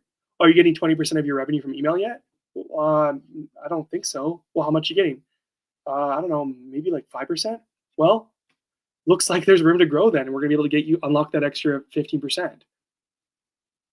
Have these things in mind. Be able to sprinkle them into a call, right? You could go into your specialty and fire up these tips more, and then start asking how many emails you're sending. What's your list size? How much is your list growing? Like ask them stuff related to email to get a picture of their issues so you can present something. Okay, cool. Do you have a welcome email set up? I only got one. Do you have a full series? No, I don't have a full series. I don't have a full welcome email series set up. Ding, ding, ding. That's probably going to be one of the offers you can present is a welcome email series because it's super crucial. Okay, how many emails are you sending a month? Oh, we're just sending one a month. What? No wonder you're not getting 20% of your revenue. No wonder you're not getting the 361 RI. You should be emailing your people at least 2-3 times a week or daily. What, really? Yeah, it's the highest ROI of any channel. These are hot leads. They have shown more interest than your followers. Talk to your people more. They've shown interest. They're hotter leads. There's more money to be made here. So talk to them more. Oh, what should I say to talk to them? You could send out emails that are practical how-to emails, sales emails, storytelling emails, like specific promotions. It's very simple. Start giving them tips in the email inbox and showing up and giving a call to action. You're going to start making more money with email. Oh, cool, interesting. Now you know they only send one email a month. Great. You're going to pitch them doing weekly emails at the bare minimum. Now you are starting to formulate an offer to present to them later. At the end of all this, you say, okay, cool. So based on everything we talked about, your main goal right now is to X. Bring it back to this thing. And right now you're dealing with challenges with this. Okay, cool. Based on everything we talked about, it sounds like the best thing for you right now will be to help grow your email, to get it up to that 20% of revenue that I talked about, to get that 30-61 ROI that we talked about. And a very easy place to start would be a welcome email series and sending weekly emails. So that stuff's going to help you get up to speed, XYZ, boom, boom, boom, boom. So after this call, what I'll do is I'll put together a couple of custom packages for you based on different things that I can offer for you. How does that sound? Sound good? Okay, cool. Thanks for your time today. Sounds good. I'll talk to you later. Click. Now your call's ended. What do? You immediately go and start to put together 3 packages. Package A, package B, package C. Starter package, middle package, top package. Okay? Package number 1. This is going to be like, I'm going to write you a weekly email in a Google Doc for $1,000 a month. Package number 2, I'm going to write you a weekly email and I'm going to implement it in the software. So you're going to do an email a week, and I'm going to put it together in a Google Doc, then put it into your software, Kit, Beehive, or Klaviyo. We're going to put it in there. I'm going to schedule it. I'm going to A/B test your subject lines to make sure we get the highest open rate, and I'll give you a monthly report, and that's $2,000 a month. Top package, I'm going to do 2 emails a week, so that's 8 emails total. I'm going to do all the implementation, and every month, I'm going to set up a new automation of 4 or 5 emails, starting with your welcome email series. Or alternatively, I will offer either an automation or a new lead magnet that I'll create for you, which is like a free guide. And that top package is going to be $5,000. There you go. Now you're going to email that person, send them that, and go for it. And see what they say. They might try to negotiate. They might try whatever. Next thing, send them an invoice, get started. So that's how you're going to handle your sales call tomorrow, is you're going to crush it. You're going to show up with tips. You're not going to show up empty-handed. You're going to walk through, ask them key questions in their business, and see how to get started, and you're going to crush it. Yeah, there you go. So I'm tired. It's been 2.5 hours. I'm tired. It's been 2.5 hours. If you guys are here watching this and you're like, man, I don't even know how to get started. How do I get better copy? If you're like, if what you're doing isn't working and you still want to build this business up to $5,000-$10,000 a month, I got 2 spots left in my August coaching. So apply now. Apply now. Email me the word August at brandon@storycopywriting.com, or DM me if you're on Twitter or LinkedIn right now. DM me the word August, or go find me on whatever socials. Get off of YouTube and go find me on Instagram, Twitter. I'm everywhere. At StoryCopy. At StoryCopy is my handle. Go find me on any socials. DM me the word August to apply to my one-on-one coaching program for this August. I've got 2 spots left. With my coaching, I'm not going to hand you off to other coaches who you don't know. I'm not going to tell you you're going to get copywriting feedback, but you're actually not. I'm not going to tell you you're going to get one-on-one coaching calls, but you're going to be thrown into a weekly pool of 300, a cesspool of copywriters who don't know what they're doing, and you're not actually getting coached. You're actually going to get coached by me. We're actually going to hop on a call just like this, just me and you, though. You get to ask me all the questions you want. I'm going to give you the step-by-step, and you get my, as a bonus, anyone who joins by August, you get my $347 copywriting course for free that you get access to for life for the rest of your days. My guarantee for my coaching is you get your first $5,000 a month in 3 to 6 months, or you get your money back. Plain and simple, 2 spots left. I have a bunch of emails that I just see. I think somebody, okay, never mind. There's one spot left. Somebody just joined my coaching. There you go. So one spot left now. Probably going to be gone by the end of the day. Anybody who wants it, go go email me. I just checked. There's a bunch of yeah, somebody just joined. Paid invoice. So one spot left. There you go. DM me the word August if you want more help. Thank you guys for coming on with me. Sorry I couldn't answer all your questions again. There's just a lot of questions to answer. But hope that helped. Hope you guys learned a bit about how to get started, how to write copy more, how to land clients, build a business up. And yeah, any other questions, hit me up in the DMs. Like, you can, easiest way to get a hold of me is email me at brandon@storycopywriting.com. But yeah, go get it. Go make it happen. You can make this thing amazing. You can change your life in just a few short weeks, a few short months. Like, a lot can change. Within 3 months of starting copywriting, I quit my job. Within 6 months, I was halfway around the world in Thailand with my wife. Quit my job, traveling the world. And within 7 months, I was making $5,000 a month. Month 7, I landed my first $7,000 email copy project. Month 12, I made my first $9,000 a month. My whole world changed in a few short months with this thing. And like, it works. You follow a proven path and you just stick to it daily. Like, it will work. And whether you want more autonomy, more free time, more money, like whatever you want, like you want to be able to just afford groceries, not worry. You want to be able to just wake up and not have a boss screaming at you. If you're unsure of what you're gonna do after university, like, my parents are pressuring me and blah, blah, like, do I get a degree?